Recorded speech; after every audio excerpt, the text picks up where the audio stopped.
Okay students, sorry for the delay. आज कुछ technical issue की वजह से हमारी क्लास थोड़ा सा लेट स्टार्ट हो रही है। So this class is presented by me Simpli Bansal and I am going to teach you business law. Okay, and today we are going to start a new topic which is the sale of goods act 1930। ठीक है, तो ये जो act है cell of goods, मतलब ये भी एक स्पेशल काइंड ऑफ कॉन्ट्रैक्ट है।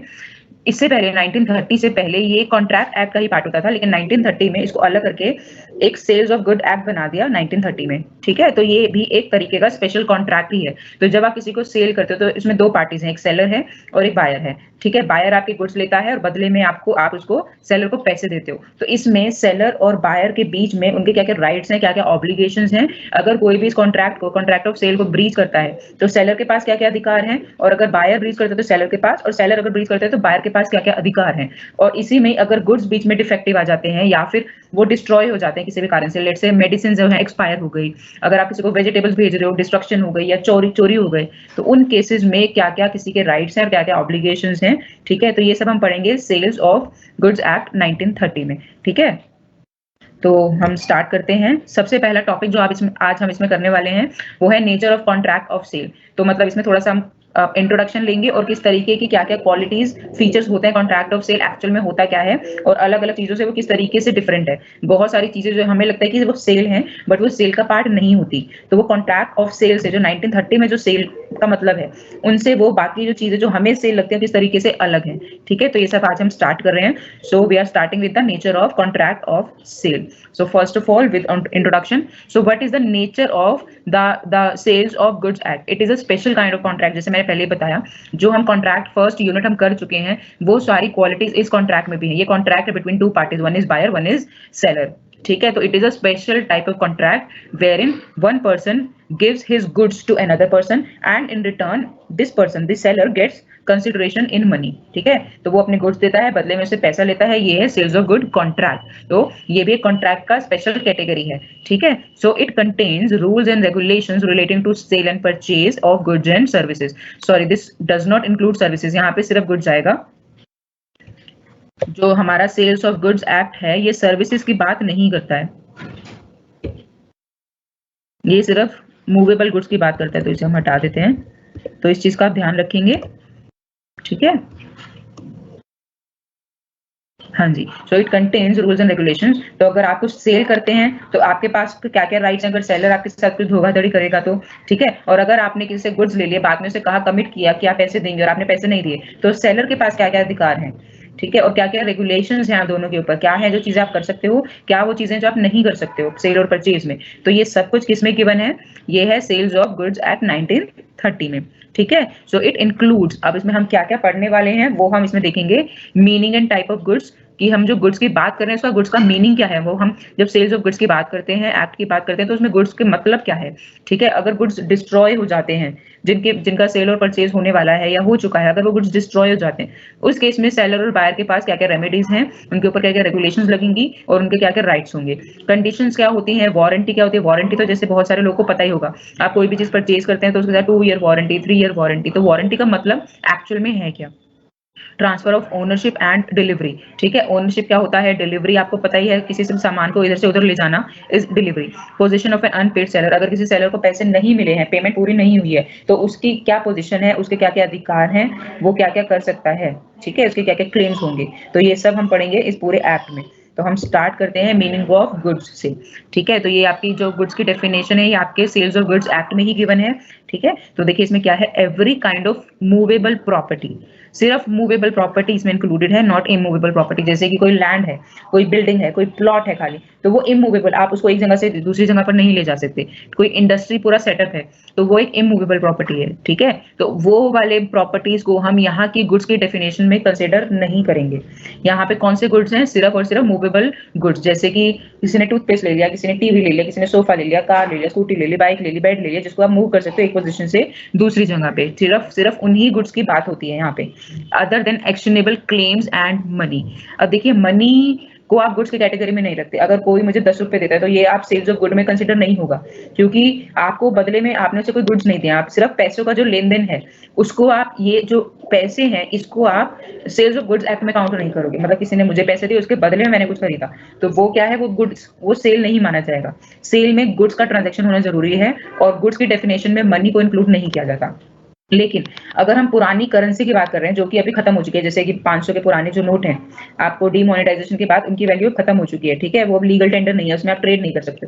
तो लोग जब उनको खरीदते हैं, ठीक है, एंटीक पीसेस की तरह, कि भैया हम इसे मेमोरी की तरह रखेंगे, उनको आप गुड्स में कंसीडर करते हो। या फिर फॉरेन एक्सचेंज को, बाहर से कोई कंट्री से कोई पैसा आता है, उसको, जैसे मेरे को डॉलर पसंद है, तो मैं किसी से डॉलर खरीदती हूँ और उसके बदले में से पैसे देती हूँ, तो यहाँ पे वो जो डॉलर्स हैं वो गुड्स का काम करेंगे, ठीक है। यहाँ पे वो मनी नहीं कंसिडर की जाएगी, वो क्या होगा, गुड्स कंसिडर किए जाएंगे, तो वो आपका सेल्स ऑफ गुड्स एक्ट में आएगा, इंक्लूडिंग शेयर्स एंड स्टॉक्स। अब देखिए इनको एक्स्ट्रा स्पेशली इसको मेंशन क्यों किया है शेयर्स एंड स्टॉक्स को, क्योंकि हमने जो ये सेल्स ऑफ गुड्स एक्ट की जो डेफिनेशंस ली हैं गुड्स की, या फिर जो भी इसके प्रोविजंस लिए गए हैं वो लिए हैं ब्रिटेन के एक्ट से, ठीक है। जो ब्रिटेन के एक्ट का, वहाँ के लॉ का हमारे लॉ बुक में बहुत ज्यादा इन्फ्लुएंस है, क्योंकि उन्होंने ही हमें रूल किया है, तो उनसे ही हमने सबसे ज्यादा लॉ सीखा है, ठीक है। तो उनकी डेफिनेशन के अकॉर्डिंग, उनकी गुड्स की डेफिनेशन के according, they do not include shares and stocks in the definition of goods. तो यहाँ पे इसलिए मेंशन है कि हम लोग Indians, they include shares and stocks in the definition of goods, ठीक है। तो अगर आप शेयर्स एंड स्टॉक्स में ट्रेड करते हो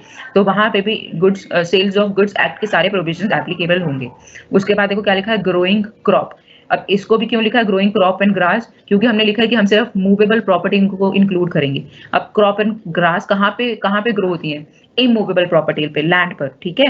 तो इसलिए हमने स्पेशली मेंशन किया है कि ये इमूवेबल प्रॉपर्टी पे वो होती है, ग्रो होती है, लेकिन फिर भी हम इसे कंसिडर करेंगे क्योंकि ये कट के आप इसे सेल कर सकते हो और उसके बदले में पैसा ले सकते हो, तो ये गुड्स की तरह काम करेगा। एंड थिंग्स अटैच्ड टू और forming part of the land which are agreed to be served before sale और under the contract of sale. और ऐसी सारी चीजें जो लैंड के साथ में अटैच्ड हैं, जिसके साथ में, जिसको आप बाद में अलग करेंगे, which are agreed to be served before sale और under the contract of sale. जबकि आपका किसी के साथ सेल कॉन्ट्रैक्ट हुआ है, उसमें आप जो आपके लैंड पे जो भी चीजें हैं उसे आप लैंड से अलग करके सेल करोगे तो वो भी गुड्स की डेफिनेशन में आ जाएंगे। जैसे कि बहुत सारे लोग माइनिंग करते हैं, माइनिंग में क्या है, जमीन से आप बहुत सारे मेटल्स, नॉन मेटल्स निकालते हो और उससे फिर इंडस्ट्रीज में यूज करते हो, तो ये भी क्या है, जब तक वो लैंड पे है, जो माइंस में जो भी मेटल्स, नॉन मेटल्स है, जब तक वो लैंड पर हैं तब तक वो गुड्स की कैटेगरी में नहीं आएंगे। जब जैसे ही उनको आपने निकाल के उसे सेल कर दिया तो अब वो गुड्स की डेफिनेशन में आ गए, ठीक है। तो यही मतलब है agreed to be served before sale, मतलब यहाँ पे आपने उसे अलग करने के लिए आप रेडी हो सेल से पहले या कॉन्ट्रैक्ट ऑफ सेल के दौरान, ठीक है। तो ये सारी चीजें आएंगी गुड्स की डेफिनेशन में। तो अब इसके कैरेक्टरिस्टिक्स और डिटेल में पढ़ते हैं, जो मैंने यहाँ पे एक्सप्लेन किया है, अब ये सारा आपको इस स्लाइड में भी मिलेगा। So features of goods, every movable property is goods. तो जो भी प्रॉपर्टी आप मूव कर सकते हो वो गुड्स की डेफिनेशन में आएगी, ठीक है। तो मूवेबल प्रॉपर्टी किसे कहते हैं, which can be carried from one place to another, जिसको आप एक जगह से दूसरी जगह पर ले जा सकते हैं। आप किसी भी चीज का एग्जांपल ले सकते हैं, आपने कार ली है, मूवेबल प्रॉपर्टी है। आपने अपने फर्नीचर लिया है अपने घर के लिए, मूवेबल प्रॉपर्टी। आपने फर्नीचर लिया अपनी शॉप के लिए, मूवेबल प्रॉपर्टी है। आपने लैपटॉप लिया है, फोन लिया है, क्लोथ्स लिए हैं, ग्रोसरीज ली हैं, घर का सामान खरीदा है, कुछ भी खरीदा है जो कि आप मूव कर सकते हो। तो इमूवेबल प्रॉपर्टी कौन सी होती है, जिसको आप मूव नहीं करते। तो इमूवेबल प्रॉपर्टी में दो तीन चीजें आती हैं, इंडस्ट्रीज, लैंड, बिल्डिंग, प्लॉट। उसके अलावा आप कोई भी चीज खरीदते हो वो मूवेबल प्रॉपर्टी का पार्ट होगा, ठीक है। जैसे कि ड्यूरेबल गुड्स हैं, ज्वेलरी है, और क्या होता है, क्लोथिंग में बता चुकी हूँ आपको, कोई भी एक्सेसरीज आप लेते हो, कोई भी मोटर बाइक्स लेते हो, इलेक्ट्रॉनिक्स लेते हो, ठीक है। तो ये सब किसका पार्ट है, मूवेबल प्रॉपर्टी का पार्ट है, और ये सब के सब गुड्स की डेफिनेशन के अंदर फॉल करेंगे, ठीक है। So this is the first feature of goods. Second feature is money and actionable claims are not goods. अब यहाँ पे देखो मनी का मतलब क्या है, money is a legal tender. Legal tender वो है जिसको आप पेमेंट के गुड्स के बदले में देते हो, जो लीगली अलाउड है। जैसे कि मैं किसी को इंडियन रुपी यहाँ पे दूंगी, मैं किसी शॉप पे गई, उनसे कुछ सामान खरीदा और मैं यहाँ पे इंडियन रुपी दे रही हूँ, तो वो एक लीगल टेंडर है। अगर मैं किसी शॉप पे गई, वहां पे किसी को यूएस डॉलर दे रही हूँ, तो वो टेंडर नहीं है इंडिया का। यही अगर हम यूएस की बात करते हैं, यूएस में अगर मैं पेमेंट के लिए इंडियन रुपी यूज करती तो वो लीगल टेंडर नहीं है। वहां का लीगल टेंडर क्या है?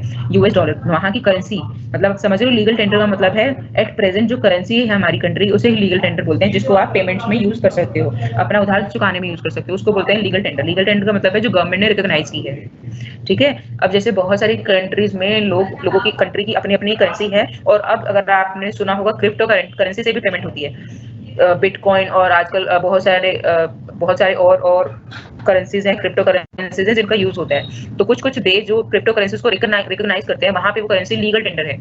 इंडिया में अगर आप किसी चीज के लिए क्रिप्टो करेंसी की पेमेंट कर रहे हो तो वो लीगल टेंडर नहीं है, ठीक है। क्यों? क्योंकि गवर्नमेंट ने उसको अभी तक, आरबीआई ने उसको अभी तक रिकॉग्नाइज नहीं किया है, ठीक है। तो ये होता है मीनिंग ऑफ लीगल टेंडर। तो मनी क्योंकि एक लीगल टेंडर है जिसको आप पेमेंट के लिए यूज करते हो, उसे आप एज गुड्स नहीं लेते हो, ठीक है। तो वो मनी जो है गुड्स की डेफिनेशन में नहीं आएगी। बट मैंने जैसे आपको पिछली स्लाइड में बताया, फॉरेन करेंसी और old currency which is not now in circulation, जो अब सर्कुलेशन में नहीं है, ऐसी करेंसी को आप गुड्स के कंसिडर उसमें कैटेगरी में ला सकते हो, वो गुड्स की कैटेगरी में आएंगी, ठीक है। जैसे कि मुझे शौक है पुरानी करेंसी इकट्ठी करने का, तो मैं किसी के पास गई, उनके पास 100-200 साल पुराने नोट्स हैं, मैंने उनसे खरीदे, बदले में से पैसे दिए, तो वो सेल्स ऑफ गुड्स एक्ट का पार्ट है, ठीक है। ये हो गया मनी की definition. Next is actionable claims. Actionable claims क्या है? किसी एक पेपर पे कुछ लिखा हुआ है, उससे मुझे किसी के ऊपर कोई क्लेम मिलता है, तो वो भी गुड्स का पार्ट नहीं होगा। देखिए, through actionable claims you can not purchase goods and services like goods. तो आप एक्शनेबल क्लेम्स को परचेज और सेल नहीं कर सकते। जैसे कि मैंने एक चेक बनाया, किसी के नाम पे बना दिया, रमेश को मुझे 10,000 रुपए देने हैं, मैंने रमेश के नाम का एक चेक बना दिया 10,000 रुपए। क्या उस चेक से मैं कुछ और खरीद सकती हूँ? क्या उस चेक से मैं गुड्स खरीद सकती हूँ? नहीं खरीद सकती। क्या मैं उससे किसी को पेमेंट कर सकती हूँ? नहीं कर सकती। क्यों? क्योंकि उससे सिर्फ और सिर्फ रमेश का मेरे ऊपर वो क्लेम है, और जैसे ही जो चेक पे टाइम है, जैसे ही वो चेक बैंक में डिपॉजिट होगा, उस डेट को, जो उस चेक पे डेट है, उस डेट के बाद वो अकाउंट में, उनके अकाउंट में वो पैसा क्रेडिट हो जाएगा। तो वो सिर्फ रमेश का मेरे ऊपर क्लेम है, ठीक है। उसको आप कोई भी गुड्स सेल, जैसे आप गुड्स परचेज करते हो उसकी तरह सेल परचेज नहीं कर सकते कि भैया मेरे को 40,000 10,000 चाहिए, तो रमेश का चेक मैं किसी और को दे देती हूँ और उसके बदले में उनसे कुछ गुड्स ले लेती हूँ। नहीं, एक्शनेबल क्लेम्स का मतलब है सीधे सीधे ये किसी पर्सन के ऊपर, किसी प्रॉपर्टी के ऊपर क्लेम है, आप इन्हें गुड्स की तरह सेल और परचेज नहीं कर सकते हो। They are claims on a person like bills payable, cheque etcetera. अब डीडी भी देखो, डीडी किसी के नाम का बनता है, ठीक है। अगर आपको ड्यू में पेमेंट करनी है, आप डीडी बनवा रहे हो, तो क्या आप उस डीडी को किसी और को सेल कर सकते हो कि भैया डीडी मैं तुम्हें दे देता हूँ, तुम बदले में मुझे ये गुड्स दे दो, तुम बदले में मुझे 20,000 दे दो, मैं तुम्हें 20,000 का डीडी दे देता हूँ? नहीं, वो डीडी जो है, क्योंकि वो एक एसयूएल के नाम का है, वो सिर्फ एसयूएल में ही चलेगा, ठीक है। तो एसयूएल का उस डीडी पर क्लेम है, डीडी के थ्रू आप पर क्लेम है, तो वो होगा एक्शनेबल क्लेम्स। उनको आप गुड्स और गुड्स की तरह सेल परचेज नहीं कर सकते। समझ में आ गया? तो ना ही एक्शनेबल क्लेम्स, ना ही मनी गुड्स की डेफिनेशन के अंदर आते हैं। अब उसके बाद है एनीथिंग अटैच्ड टू और forming part of the land. तो ऐसी कोई भी चीज जो लैंड के ऊपर उग रही है या उसका पार्ट है, अगर आप उसे अलग कर देते हो, it becomes also a good after it separation from land. जैसे ही आप उसे लैंड से अलग कर देते हो तो वो भी गुड्स की कैटेगरी में आ जाएगा। जैसे मैंने आपको बताया, मिनरल्स को अगर आप अर्थ से निकाल के उसकी सरफेस पे ले आते हो, तो ये भी क्या हो गया, अब आप उसको लेकर आइए तो उसकी इंटेंशन तो उसको सेल करने की होगी ना, उसको यूज करने की होगी, तो उसको भी आप गुड्स की डेफिनेशन में लेकर आओगे। जो आप ट्रीज को कट करते हो मार्केट में सेल करने के लिए, उनकी लकड़ी को सेल करने के लिए, तो वो भी गुड्स का पार्ट है। जब तक वो ट्रीज जमीन पे उग रहे हैं तब तक वो गुड्स का पार्ट नहीं है। जैसे आप उसने कट करके लैंड से अलग कर दिया, ग्रास को कट करके लैंड से अलग कर दिया, तभी वो गुड्स की डेफिनेशन में आ जाएंगे। So these are the features of goods. I hope this is clear to you all. Next is types of goods. अब देखिए, गुड्स की भी 3 कैटेगरीज हैं, एग्जिस्टिंग गुड्स, फ्यूचर गुड्स और कंटिंजेंट गुड्स। अब देखिए, नाम से ही समझ में आ रहा होगा, अगर आप ऐसी चीजों में डील करते हो जो अभी एग्जिस्ट कर रही हैं, मैं आपसे कह रही हूँ कि आप मुझे ले लेना, तो वो चीज जो लेनी है आप, वो अभी एग्जिस्ट करती है, तो वो क्या है? Existing goods.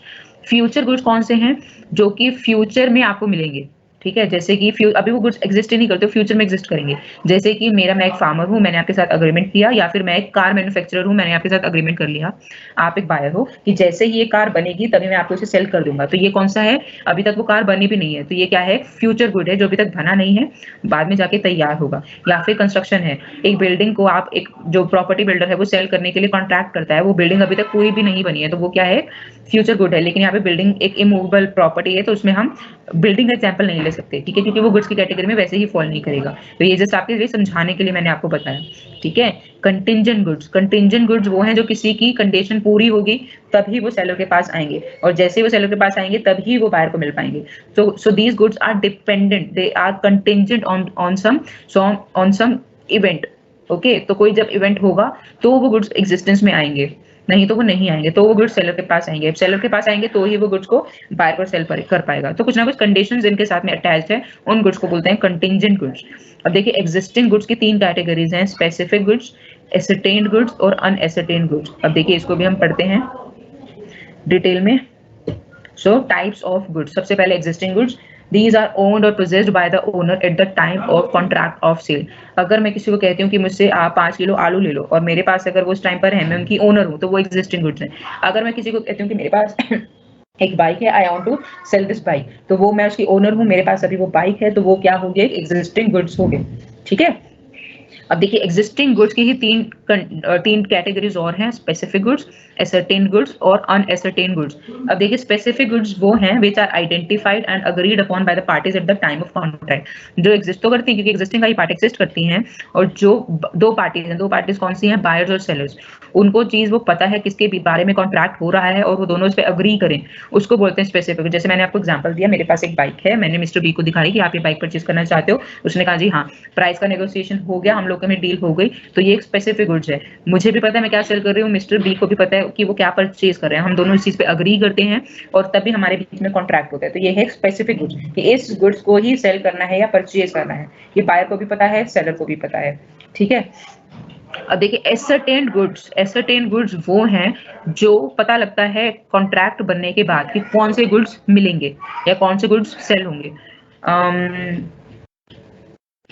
देखिए जैसे कि पहले आप अनएसरटेन को पढ़िए तो आपको एसरटेन और क्लियर हो जाएगा। ठीक है। अब देखिए not identified but only described bye the seller. अब ये सेलर कुछ बेचना चाहता है, सेलर ने बायर को सिर्फ डिस्क्राइब किया है कि ये वाला गुड है, उसने से बायर को पता नहीं है एक्चुअल में कि वो गुड क्या है, उसकी आइडेंटिटी उसके पास नहीं है।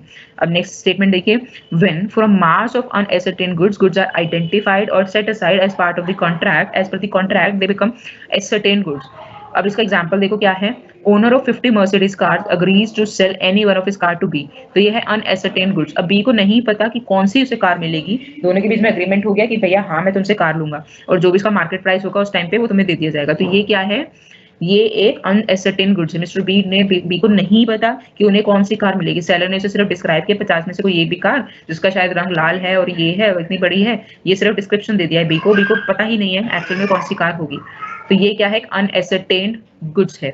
अब इनके बीच में एग्रीमेंट हो गया।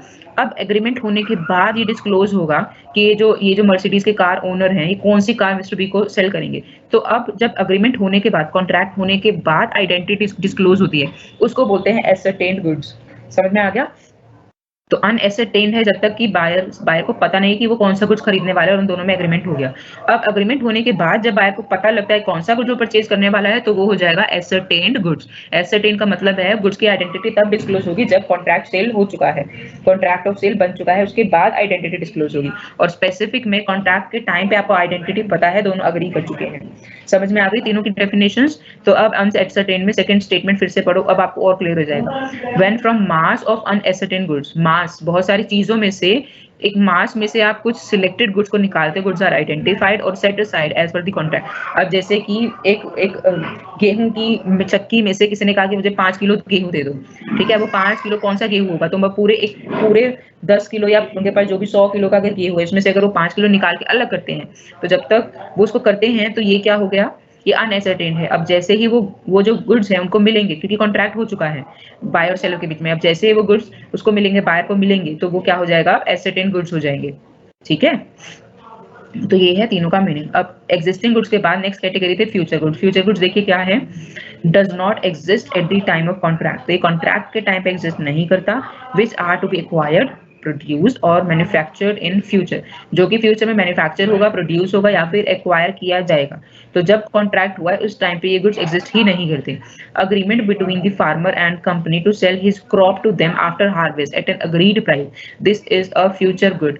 जो क्रॉप को बेचने की बात हुई है वो क्रॉप अभी एग्जिस्ट नहीं करती, वो जब बड़ी हो जाएगी, उसका हार्वेस्टिंग का टाइम होगा, उसे लैंड से कट कर दिया जाएगा, तो वो क्रॉप बन जाएगी गुड्स। ठीक है। तो इसको बोलते हैं फ्यूचर गुड्स। जो अभी गुड्स नहीं है, फ्यूचर में जाकर गुड्स बन जाएंगे और उसकी हम कॉन्ट्रैक्ट पहले से ही कर चुके हैं, कॉन्ट्रैक्ट के टाइम पे उसकी एग्जिस्टेंस नील है, जीरो है, तो उसको बोलते हैं फ्यूचर गुड्स। अब कंटिंजेंट गुड्स के ऊपर आते हैं। कंटिंजेंट गुड्स जिसमें मैंने बताया उनकी जो एग्जिस्टेंस है, उनकी एक्विजिशन है किसी और इवेंट पे डिपेंडेंट है, कंटिंजेंट है।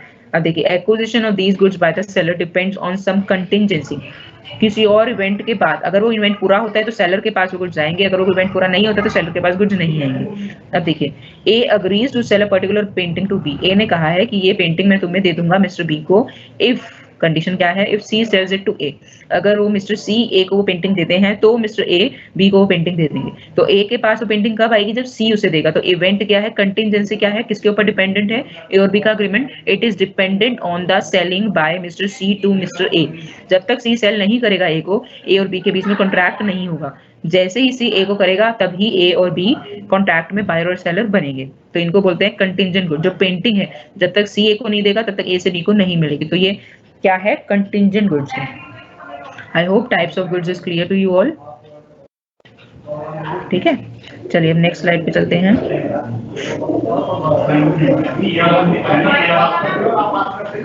Destruction of goods. अब देखिए, अगर गुड्स डिस्ट्रक्ट हो जाते हैं, बर्बाद हो जाते हैं, डिस्ट्रॉय हो जाते हैं, चोरी हो जाते हैं, तो उस केस में क्या होगा।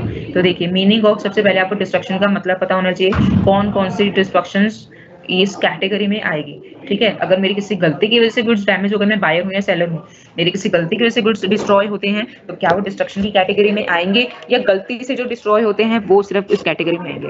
तो देखिए, इसको देखते हैं, damage so as the goods cease to exist. तो अगर ऐसे डैमेज को डिस्ट्रक्शन बोलेंगे जिससे कि गुड्स एग्जिस्ट करना बंद कर दें या फिर उन्हें यूज भी नहीं किया जा सकता, उसको बोलते हैं destruction of goods. So perish to vegetable, जैसे कि आपने किसी को सब्जियां, फल सब्जियां बेचनी है और डिलीवरी से पहले ही वो सब्जियां जो है टाइम ज्यादा लग गया या कहीं पर ट्रैफिक ज्यादा और उसकी वजह से वो पेरिश हो गई, खराब हो गई, गल गई, सड़ गई, तो वो भी क्या होगा, डिस्ट्रक्शन ऑफ गुड्स है। एक्सपायर्ड मेडिसिन, इसका मैंने आपको एग्जांपल दिया था, मेडिसिन एक्सपायर हो गई, उनकी डेट निकल गई, तो वो भी डिस्ट्रक्शन ऑफ गुड्स है।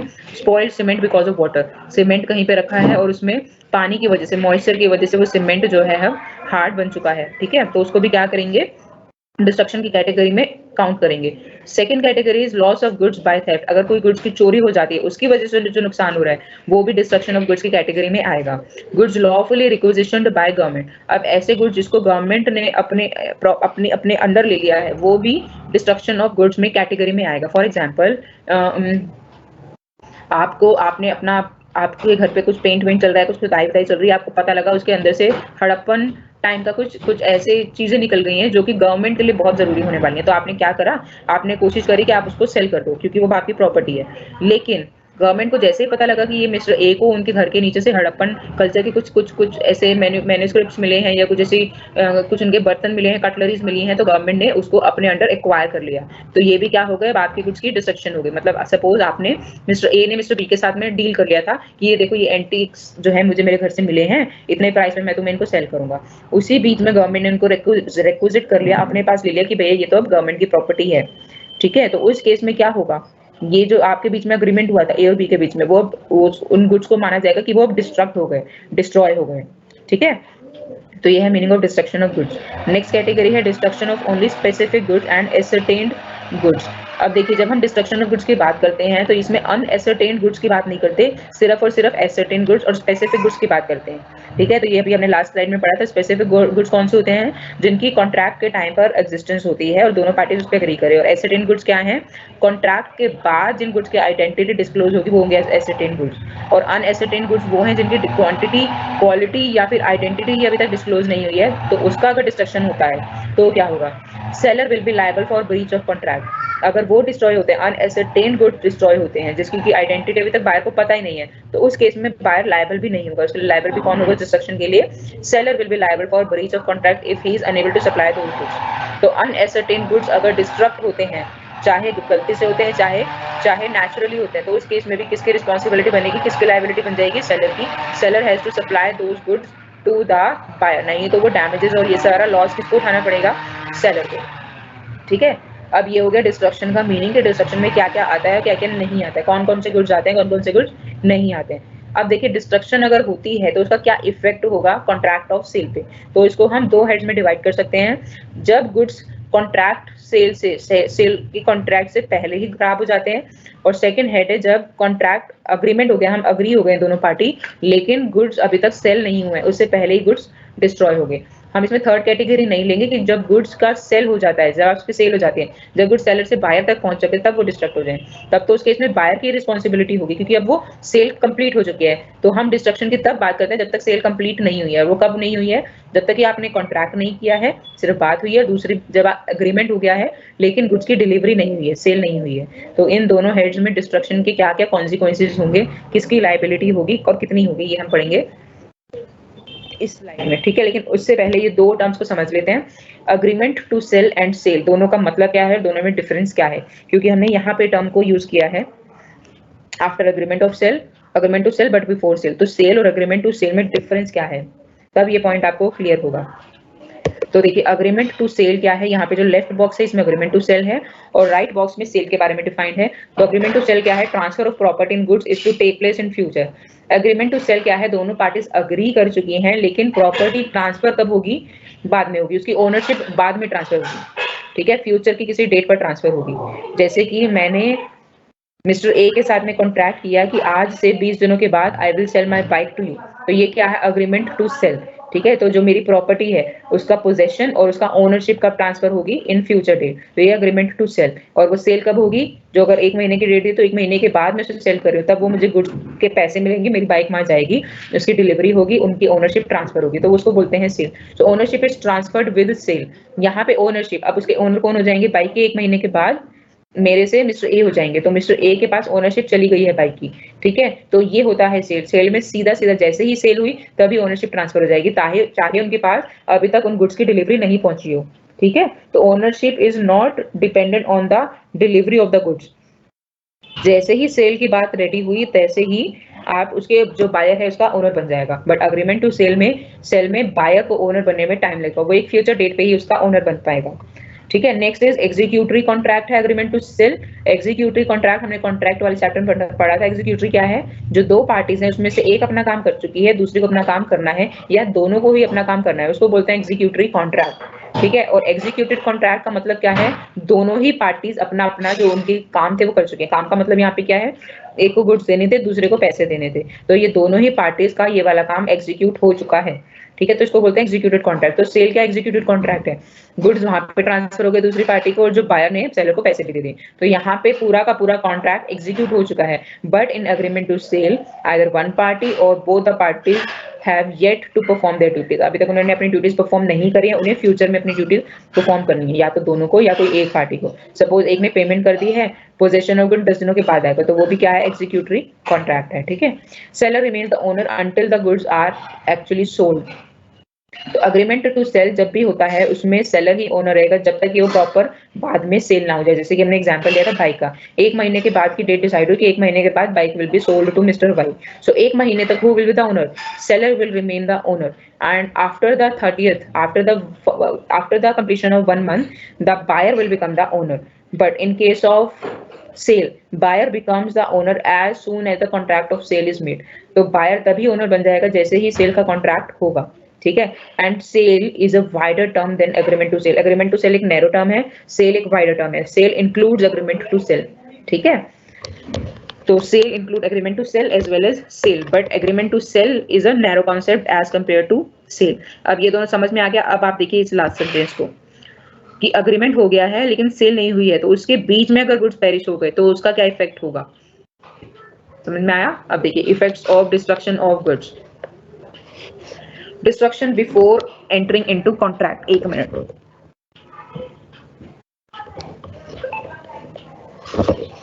Destruction before entering into contract, contract में एंटर करने से पहले डिस्ट्रक्शन हो गई है गुड्स की।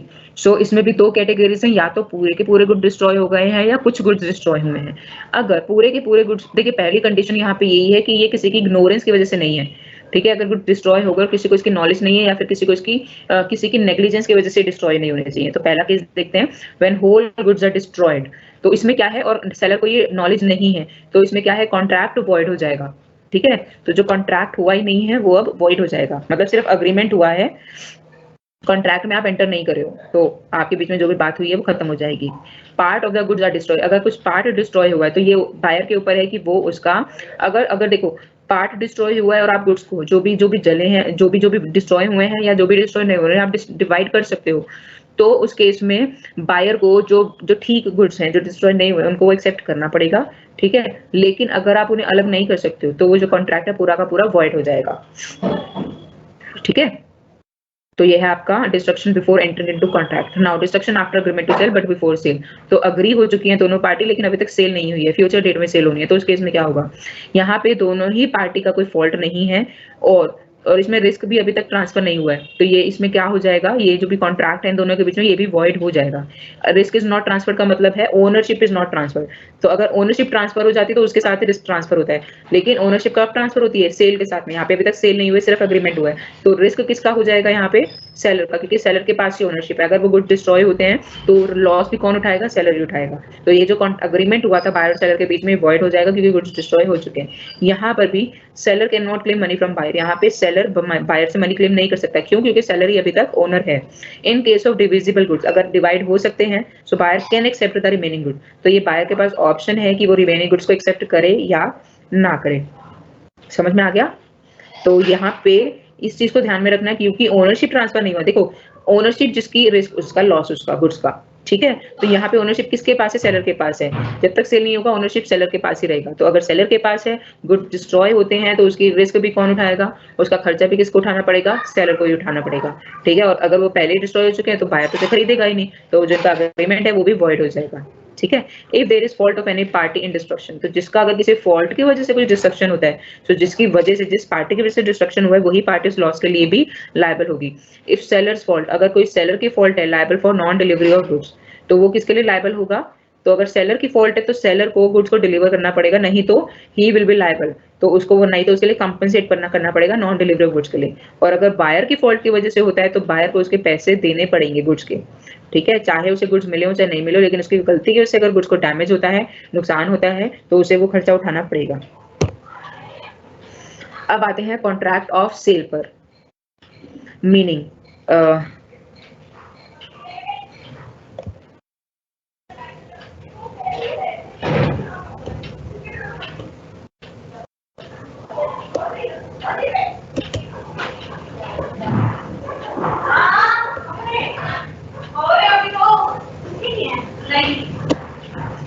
तो यहाँ पे कॉन्ट्रैक्ट ऑफ सेल की हम बात करते हैं।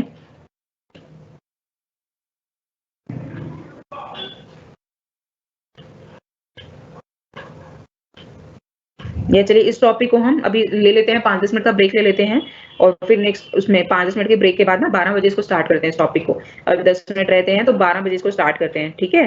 चलिए 10 मिनट का ब्रेक है, 12 बजे इसको हम टॉपिक को स्टार्ट करते हैं, कॉन्ट्रैक्ट ऑफ सेल को।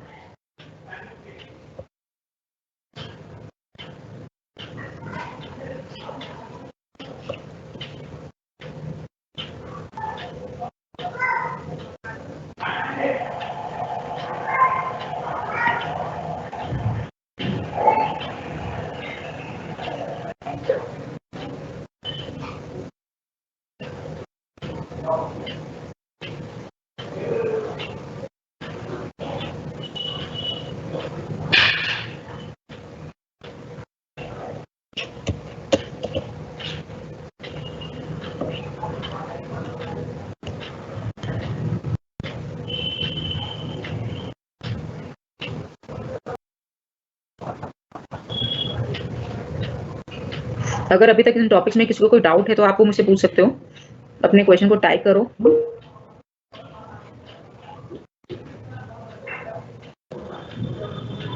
अभी तक अगर किसी को कोई डाउट है तो आप पूछ सकते हो।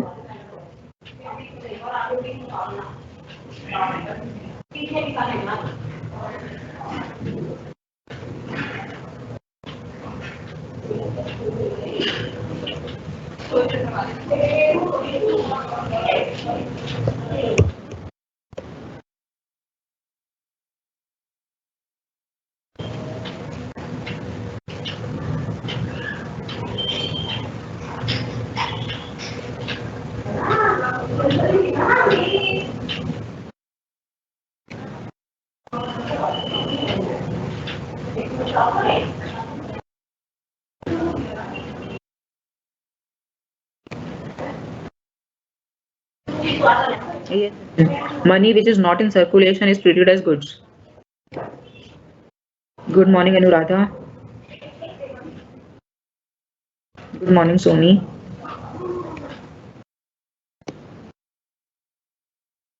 TD demand draft,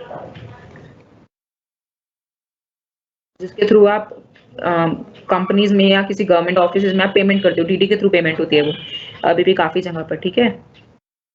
real estate का business will not become part of goods, क्योंकि वो इमूवेबल प्रॉपर्टी होगी, ठीक है अंकुर।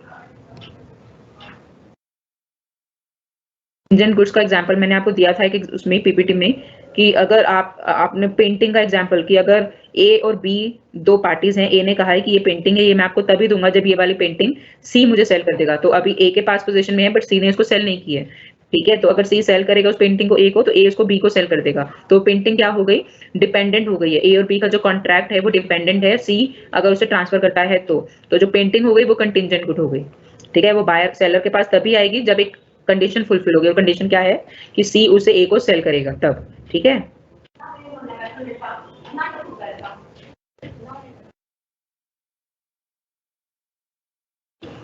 अनएसर्टेन गुड्स वो होते हैं जिनकी आइडेंटिटी बायर को अभी नहीं पता है और उन्होंने कॉन्ट्रैक्ट में एंटर कर लिया है।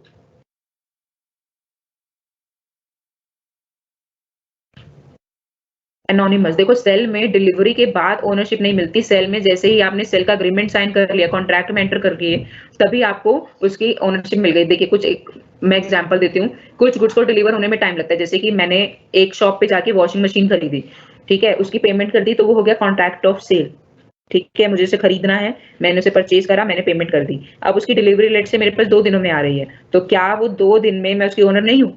मैं उसकी ओनर तभी बन गई जब मैंने उसे पेमेंट करी, जैसे ही मैं कॉन्ट्रैक्ट में एंटर करी, ठीक है। तो डिलीवरी से ओनरशिप का कोई मतलब नहीं है, आप उसके ओनर तभी बन गए जब आप कॉन्ट्रैक्ट में एंटर किए, ठीक है।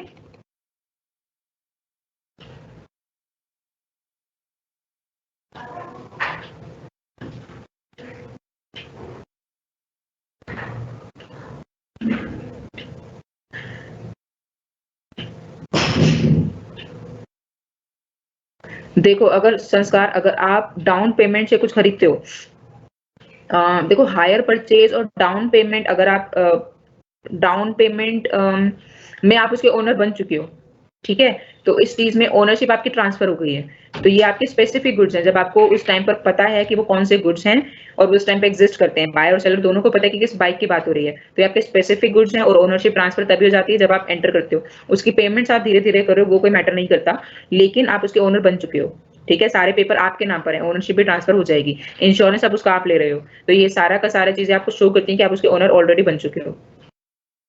हाँ जी रौनक, अभी तक एग्जाम्स ऑनलाइन नहीं होंगे, अगर ऑफलाइन होंगे तो वो भी आपको पता लग जाएगा, लेकिन अभी तक सिचुएशन ऑनलाइन एग्जाम्स की ही है। नहीं, land Aftab, land is not a good, मैंने सिर्फ एग्जांपल के लिए बताया था। लैंड के ऊपर उगने वाली चीजें, उसको आप गुड्स की कैटेगरी में डाल सकते हो जब आप उसे लैंड से अलग कर देते हो। जैसे कि आप कोई क्रॉप उगा रहे हो, गन्ना उगा रहे हो, तो जब तक गन्ना उस पर उग रहा है लैंड पे, तब तक वो गुड्स नहीं है। गन्ने को जैसे ही लैंड से अलग कर दिया तो वो गन्ना जो है गुड्स बन जाएगा, क्योंकि आप उसे मार्केट में सेल करोगे और उससे पैसे कमाओगे, ठीक है। तो वो गुड्स की डेफिनेशन में आएगा, लैंड नहीं आएगा।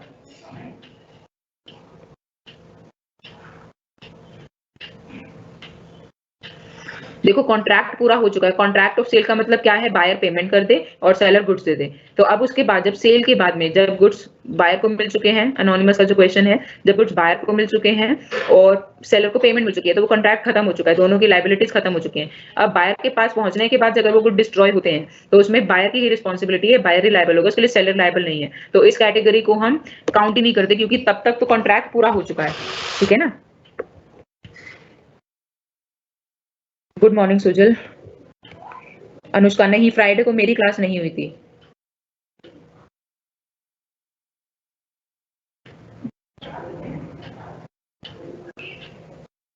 फैज अहमद, देखो डिस्ट्रक्शन क्या होता है, डिस्ट्रक्शन होता है जब कोई गुड्स आपके डिस्ट्रॉय हो जाए, ठीक है। जैसे कि किसी की चोरी हो गई, कुछ पेरिशेबल वेजिटेबल्स हैं वो बीच में ही सड़ गल गए, या फिर मॉइस्चर की वजह से गुड्स खराब हो गए, कुछ किसी को ड्राइनेस चाहिए थी, या टेम्परेचर की वजह से कोई गुड्स खराब हो गए, मेडिसिन एक्सपायर हो गई, जिसमें कि ना कि बायर की गलती है और ना कि सेलर की गलती है, उनको बोलते हैं डिस्ट्रक्शन ऑफ गुड्स, ठीक है। तो ये है डिस्ट्रक्शन ऑफ गुड्स। और सेल और एग्रीमेंट टू सेल और सेल में डिफरेंस ये है कि अग्रीमेंट में आपने सिर्फ अग्री किया है कि आप इस चीज को फ्यूचर में करोगे, इस चीज को फ्यूचर में बाय करोगे, इस चीज को फ्यूचर में इसके लिए पे करोगे। अभी तक आपने किया नहीं है, सिर्फ आपने बात करी है, अग्रीमेंट हुआ है, कॉन्ट्रैक्ट नहीं हुआ है, ठीक है, कॉन्ट्रैक्ट में कंसिडरेशन मूव करेगी। सेल को बोलते हैं हम कॉन्ट्रैक्ट ऑफ सेल। तो कॉन्ट्रैक्ट ऑफ सेल में ओनरशिप तभी ट्रांसफर हो जाती है। अग्रीमेंट में अभी सिर्फ दोनों पार्टीज ने अग्री किया है कि प्रॉपर्टी या फिर गुड्स ट्रांसफर होंगे फ्यूचर में, गुड्स ट्रांसफर नहीं हुए, तो वो है अग्रीमेंट टू सेल। ठीक है, और सेल में गुड्स तभी ट्रांसफर हो जाएंगे, उनकी ओनरशिप तभी ट्रांसफर हो जाएगी और पेमेंट भी तभी हो जाएगी। तो ये डिफरेंस है मेन। ठीक है, गुड मॉर्निंग तान्या।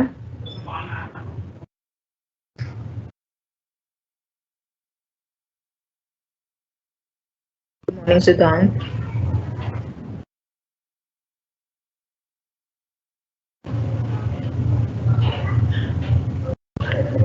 अनोनिमस, देखो सिलेबस हमको टाइम लिमिट है, हमारे पास बहुत ही लिमिटेड क्लासेस है, उसमें हमें सारा सिलेबस कंप्लीट करना है। ठीक है, तो इसीलिए हमें मतलब मेरे को ये फेब तक पूरा का पूरा कोर्स कंप्लीट करना है। मेरे पास सिर्फ जैन था, जैन आज कंप्लीट हो गया और सिर्फ फेब बचे, तो मुझे पूरे जैन में हाफ बुक कंप्लीट करने थे, आपके हाफ चैप्टर्स कंप्लीट करने थे। सिर्फ मेरे पास 2 महीने हैं पूरा आपका कोर्स कंप्लीट करने के लिए। ठीक है, तो इसलिए मेरे को ये कंप्लीट करना पड़ेगा।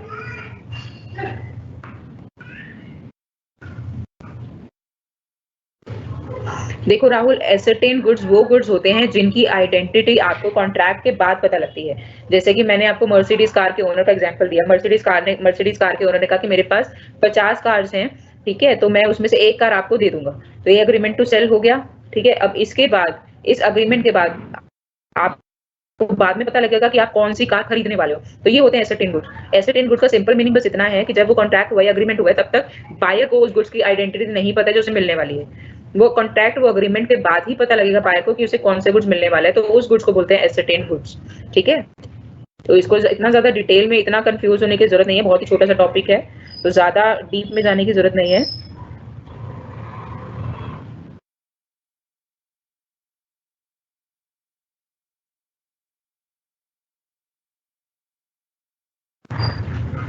देखो श्वेता, अगर जो गुड्स हैं ट्रांजिट में डिस्ट्रॉय होते हैं, ठीक है, तो जब तक ओनरशिप, ये सिंपल रूल है, जिसके पास ओनरशिप है वही उसका लॉस उठाएगा। तो अगर सेल हो चुकी है, ठीक है, तो अगर सेल हो चुकी है, जैसे मैंने आपको वॉशिंग मशीन का एग्जांपल दिया अभी, तो अगर मैंने वॉशिंग मशीन खरीद लिया, सेल हो चुकी है और उसके 2 दिनों के बाद मेरे पास वॉशिंग मशीन डिलीवर होगी, तो मेरे पास ओनरशिप आ चुकी है, तो उसका लॉस मैं उठाऊंगी। अगर वो ट्रांजिट में कुछ बीच पे डिस्ट्रक्शन होती है तो उसको नुकसान होता है, तो उसका नुकसान मैं उठाऊंगी, क्योंकि मेरे पास ओनरशिप आ चुकी है। अगर मेरे पास ओनरशिप नहीं आई तो वो डिस्ट्रॉय होते हैं, चाहे वो ट्रांजिट में हो, चाहे वो कहीं रखे हुए हो गए, वेयर हाउस में से चूहे उतर गए।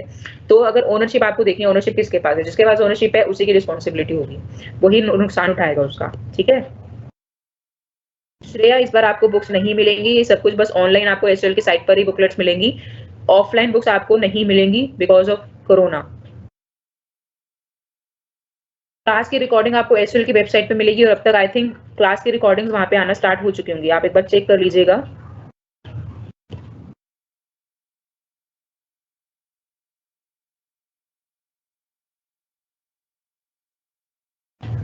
पेरिस का मतलब होता है एनोनिमस, खराब हो गए, खराब होना, क्वालिटी पे इफेक्ट आ जाना, ठीक है, जिसको आप यूज ना कर पाओ। चलिए, तो फिर अब हम 5 मिनट का ब्रेक ले रहे हैं। मैंने आपके क्वेश्चन आंसर्स को सॉल्व कर लिया, 5 मिनट का ब्रेक ले रही हूँ मैं, और उसके बाद फिर से क्लासेस ज्यूम करते हैं। ठीक है,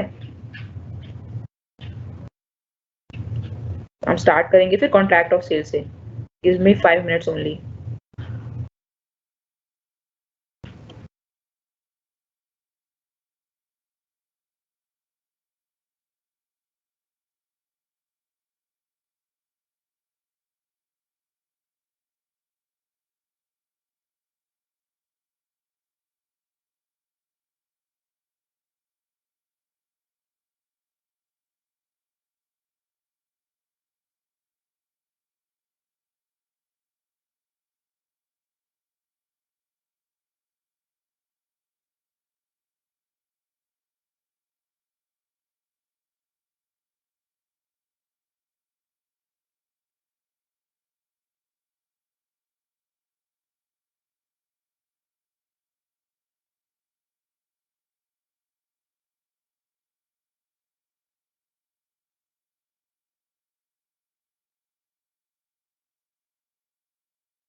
मैम माइक म्यूट है, माइक अनम्यूट कर लीजिए प्लीज।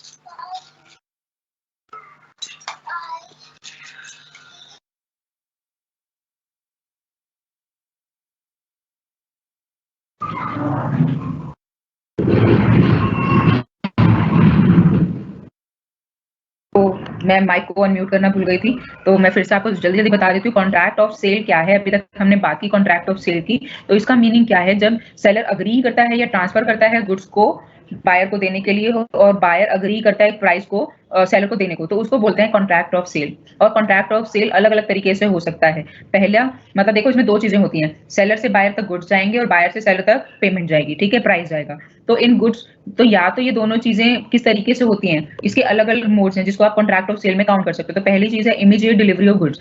पहली चीज क्या है कि आपकी पेमेंट का पता नहीं है, लेकिन डिलीवरी तभी हो गई जैसे कॉन्ट्रैक्ट ऑफ सेल हुआ। उस केस में भी वो सेल होगा, immediate payment but delivery in future. Payment immediately हो गई है, बायर ने सेलर को पे कर दिया, लेकिन डिलीवरी सेलर बायर को बाद में फ्यूचर में डिलीवर करेंगे, तो वो भी क्या है, मोड कॉन्ट्रैक्ट ऑफ सेल। जैसे कि हम अगर ऑनलाइन कुछ परचेज करते हैं तो हमें पेमेंट तभी करनी होती है और डिलीवरी हमें फ्यूचर में 2-3 दिनों के बाद, 4-5 दिनों के बाद होगी, तो वो भी कॉन्ट्रैक्ट ऑफ सेल है। Delivery immediate but payment later. Delivery हमें अब मिल गई है, पेमेंट हम बाद में करेंगे, तो ये भी क्या है, जैसे कि डाउन पेमेंट है, आपके पास एक बाइक आपने खरीदी है डाउन पेमेंट में, तो आप पेमेंट धीरे धीरे कर रहे हो, तो वो भी क्या है, कॉन्ट्रैक्ट ऑफ सेल है। डिलीवरी और पेमेंट और बोथ इन इंस्टॉलमेंट।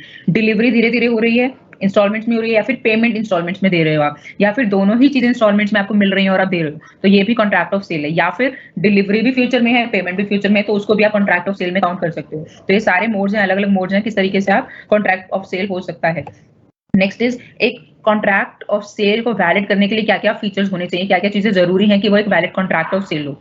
ठीक है, सबसे पहली चीज, क्योंकि कॉन्ट्रैक्ट ऑफ सेल एक कॉन्ट्रैक्ट का ही स्पेशल पार्ट है, तो इसमें सारे फीचर जो कॉन्ट्रैक्ट के लिए एसेंशियल थे वो यहाँ पर भी एसेंशियल होंगे। जैसे कि फ्री कंसेंट है, वैलिड कंसिडरेशन होना चाहिए, कंसिडरेशन और ऑब्जेक्ट लीगल होना चाहिए, इलीगल नहीं होना चाहिए, या फिर कंपीटेंट पार्टीज होनी चाहिए। तो ये सारी चीजें हमने कॉन्ट्रैक्ट चैप्टर में पढ़ी है फर्स्ट यूनिट में, तो वो सारे फीचर्स यहाँ पर भी वैलिड होने चाहिए, यहाँ पर भी होने चाहिए, तभी वो कॉन्ट्रैक्ट वैलिड होगा। Second feature is there must be at least 2 party, one should be buyer, one should be seller. तो बायर और सेलर होंगे। अब ऐसा नहीं कि एक ही पर्सन खुद ही बायर और खुद ही सेलर है, तो उस केस में वो कॉन्ट्रैक्ट ऑफ सेल नहीं होगा। फॉर एग्जाम्पल, एक्स एक चीज के ओनर है ऑन पेपर्स, वो प्रॉपर्टी अभी ए के पास है, तो ए उसे क्या कर रहे हैं, सिर्फ दिखाने के लिए ए उसको एक्स को ट्रांसफर कर रहे हैं। तो एक्चुअल में प्रॉपर्टी है किसके नाम पे, या प्रॉपर्टी है कोई भी गुड्स की बात, ज्वेलरी की बात कर लो, वो है किसके नाम पे, एक्स के ही नाम पर, और मिल किसको रही है, एक्स को ही मिल रही है। तो एक्स यहीं पे सेलर है, एक्स यहाँ पर बायर है, ए सिर्फ एक मीडिएटर है, तो ये कॉन्ट्रैक्ट ऑफ सेल का पार्ट नहीं होगा। ठीक है, क्योंकि यहाँ पे दो पार्टीज नहीं है, यहाँ पे सिर्फ एक ही पार्टी है।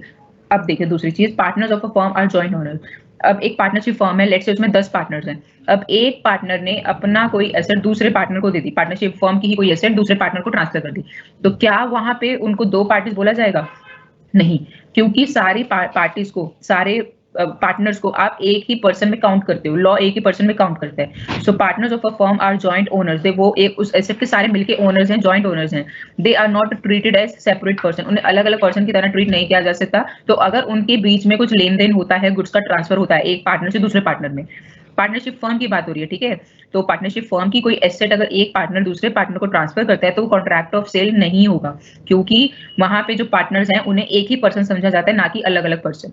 But if a partner is giving something to the firm and is receiving something from the firm, that will constitute a contract of sale. So transaction between partner and firm will become contract of sale and not transactions between partners. ठीक है, समझ में आ गया? तो ये सिर्फ और सिर्फ पार्टनरशिप फॉर्म के लिए है।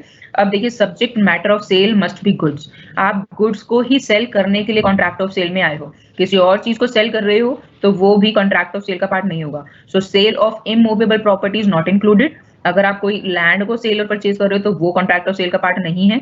या फिर आप सर्विसेज को इंक्लूड करो, sale of services not included, तो सर्विसेज को भी इंक्लूड नहीं किया जा सकता। जैसे कि I am going to salon, ठीक है, हम एक सैलून में गए या किसी पार्लर में गए ट्रीटमेंट के लिए, तो वहां पे हमें सर्विसेज मिल रही है। या फिर हम मूवी हॉल में गए मूवी देखने के लिए, तो जो सर्विस हम मूवी देख रहे हैं वो हमें सर्विस मिल रही है, हमें कोई गुड्स नहीं मिल रहे। हम मूवी देखते हैं, सर्विस देखते हैं, उसकी पेमेंट करते हैं। तो यहाँ पे ये भी एक कॉन्ट्रैक्ट ऑफ सेल का पार्ट नहीं है, क्योंकि हम सिर्फ मूवेबल गुड्स को इंक्लूड करते हैं, ना कि सर्विसेज को। ठीक है, तो अगर आप नेटफ्लिक्स और ये सब पे सब्सक्रिप्शन लेके मूवीज देखते हो तो ये भी कॉन्ट्रैक्ट ऑफ सेल नहीं है। आपने कोई गुड्स उनसे परचेज नहीं किया, आपने उनसे सर्विसेज परचेज की हैं, तो ये भी कॉन्ट्रैक्ट ऑफ सेल का पार्ट नहीं होगा। ठीक है, next is transfer of ownership of goods. अब यहाँ पे देखो, पोजेशन की बात नहीं कर रही मैं कि गुड्स आपके पास से सेलर के पास से बायर तक पहुंचे कि नहीं, लेकिन ओनरशिप ट्रांसफर हो जाएगी। अब जो है जैसे ही कॉन्ट्रैक्ट ऑफ सेल साइन होगा उसी टाइम पे जो ओनर है सेलर से ट्रांसफर होकर अब ओनर कौन बन चुका है, बायर, तो ओनरशिप ट्रांसफर हो जाएगी उसकी। ठीक है, सो transfer of ownership of goods is must. अगर ट्रांसफर नहीं हो रही, ओनरशिप ट्रांसफर नहीं हो रही, अगर बायर ओनर नहीं बना तो वो कॉन्ट्रैक्ट ऑफ सेल नहीं है। और यहाँ पे ownership is not dependent on the delivery of goods. अगर गुड्स मेरे पास नहीं आए, जैसे मैंने आपको वॉशिंग मशीन का एग्जांपल दिया, मैंने पेमेंट कर दी, मैंने कॉन्ट्रैक्ट ऑफ सेल उस पर साइन हो गया, सब कुछ हो गया, पेमेंट कर दी, अब वो वॉशिंग मशीन सिर्फ डिलीवर होनी है शॉप से मेरे पास, तो यहाँ पे मेरे पास ओनरशिप मिल चुकी है, अब मैं ही उसकी ओनर हूँ उस वॉशिंग मशीन की, सेलर नहीं है। ठीक है, तो यहाँ पे मेरे पास डिलीवर नहीं हुई है वॉशिंग मशीन, तब भी मैं उसकी ओनर हूँ। So the ownership of goods is not dependent on the delivery, on the possession of goods. मेरे पास वो गुड्स है या नहीं है, मैं उसकी ओनर हूँ। ठीक है, अब मैं अगर किसी को यूज करने के लिए अपनी ज्वेलरी दे रही हूँ तो मेरे पास वो पोजेशन में नहीं है, but still I am the owner. तो यही चीज यहाँ पर भी है। कंसिडरेशन इन प्राइस, अब देखिए अगर आप किसी से गुड्स परचेज करो तो बदले में आप उसे क्या दे रहे हो, वो प्राइस ही होना चाहिए, वो मनी ही होना चाहिए। अगर आप किसी से गुड्स लेने के बदले गुड्स देते हो, देखो किसी की शॉप है क्लोथ्स की, मेरी शॉप है ग्रोसरी की, उसने कहा कि भैया तुम मुझे गेहूं दे दो, उसके बदले में मुझसे ये पैंट शर्ट ले लो, तो क्या ये कॉन्ट्रैक्ट ऑफ सेल है? नहीं, यहाँ पे गुड्स एक्सचेंज हो रहे हैं, लेकिन कंसिडरेशन क्या मिल रही है, बदले में गुड्स ही मिल रहे हैं, ना कि कोई प्राइस। तो यहाँ पे ये जो कॉन्ट्रैक्ट है, ये जो ट्रांजैक्शन हुई है, कॉन्ट्रैक्ट ऑफ सेल का पार्ट नहीं है। Goods in exchange of goods are not included, इसको बोलते हैं बार्टर सिस्टम। एक गुड के बजाय आप दूसरे गुड पेमेंट में दे रहे हो तो उसको बोलते हैं बार्टर, BARTER। ठीक है, बार्टर सिस्टम। तो ये कॉन्ट्रैक्ट ऑफ सेल का पार्ट नहीं है। एक गुड लेने के बजाय उसे पेमेंट पैसों में कर रहे हो तो वो सेल है, लेकिन आप किसी और गुड्स में सेल कर रहे हो, पेमेंट कर रहे हो, तो वो बार्टर सिस्टम होता है, वो सेल का पार्ट नहीं माना जाएगा। Partial payment in money and partial in good is valid sale. लेकिन अगर आप कुछ पैसा देते हो, कुछ गुड्स में पेमेंट करो, तो वो एक सेल का पार्ट है। जैसे कि अगर मैंने किसी से कुछ खरीदा, किसी से सोने की ज्वेलरी खरीदी, अब उसके बदले में मैंने उसे 60% उसे कैश दे दिया, बाकी उसे मैंने क्या किया, पुरानी ज्वेलरी दे दी, तो वो क्या है, ये एक वैलिड सेल है। ठीक है, तो ये है essential features of a valid contract of sale. Sale is distinguished from hire purchase. अब देखिए बहुत सारी अग्रीमेंट आपको लगते हैं जिसमें गुड्स का ट्रांसफर हो रहा है, लेकिन फिर भी उसको आप सेल में काउंट नहीं करते। ठीक है, तो वो एक पहला चीज जो है वो है हायर परचेज। हायर परचेज क्या है, एक इसमें हायरर होता है, एक इसमें हायरी होता है। मैं एक चीज की ओनर हूँ, किसी ने मेरे साथ में अग्रीमेंट किया, जैसे कि मेरे पास लैपटॉप की शॉप है, किसी ने मेरे साथ अग्रीमेंट किया कि भैया हम आपसे लैपटॉप ये खरीदना चाहते हैं, लेकिन हमारे पास इतना अभी पैसा नहीं है, तो मैं उसे हायर परचेज का ऑप्शन देती हूँ। हायर परचेज में क्या है, मैं उन्हें लैपटॉप दूंगी और वो हर महीने मुझे उसका जितना वो यूज कर रहे हैं लैपटॉप का, उसे पेमेंट करते रहेंगे। हमारे बीच में अग्रीमेंट हुआ है कि अगर आप 1 साल तक इसकी पेमेंट करते हो, हर महीने 25, 2000 या 5000 इस तरीके से हर पूरे साल अगर आप पेमेंट करते हो, तो 1 साल के बाद लास्ट इंस्टॉलमेंट पे ये आपका ही लैपटॉप हो जाएगा। ठीक है, तो ये होता है हायर परचेज। समझ में आ गया? हायर परचेजेस को क्यों बोलते हैं, सबसे पहले आप उसे हायर करते हो, मतलब आप उसे रेंट पे ले रहे हो, और जो मंथली पेमेंट करो वो ये माना जाएगा कि आप उसको सर्विस यूज करने की पेमेंट करो, मतलब आपने कुछ चीज रेंट पे ली है और उसका आप रेंट पे कर रहे हो, और जैसे ही धीरे धीरे रेंट पे कर दिया, उसका रेंट पूरा पे हो गया, लास्ट जो पेमेंट है उस पर आपने उसे परचेज कर लिया, तो ये होता है हायर परचेज।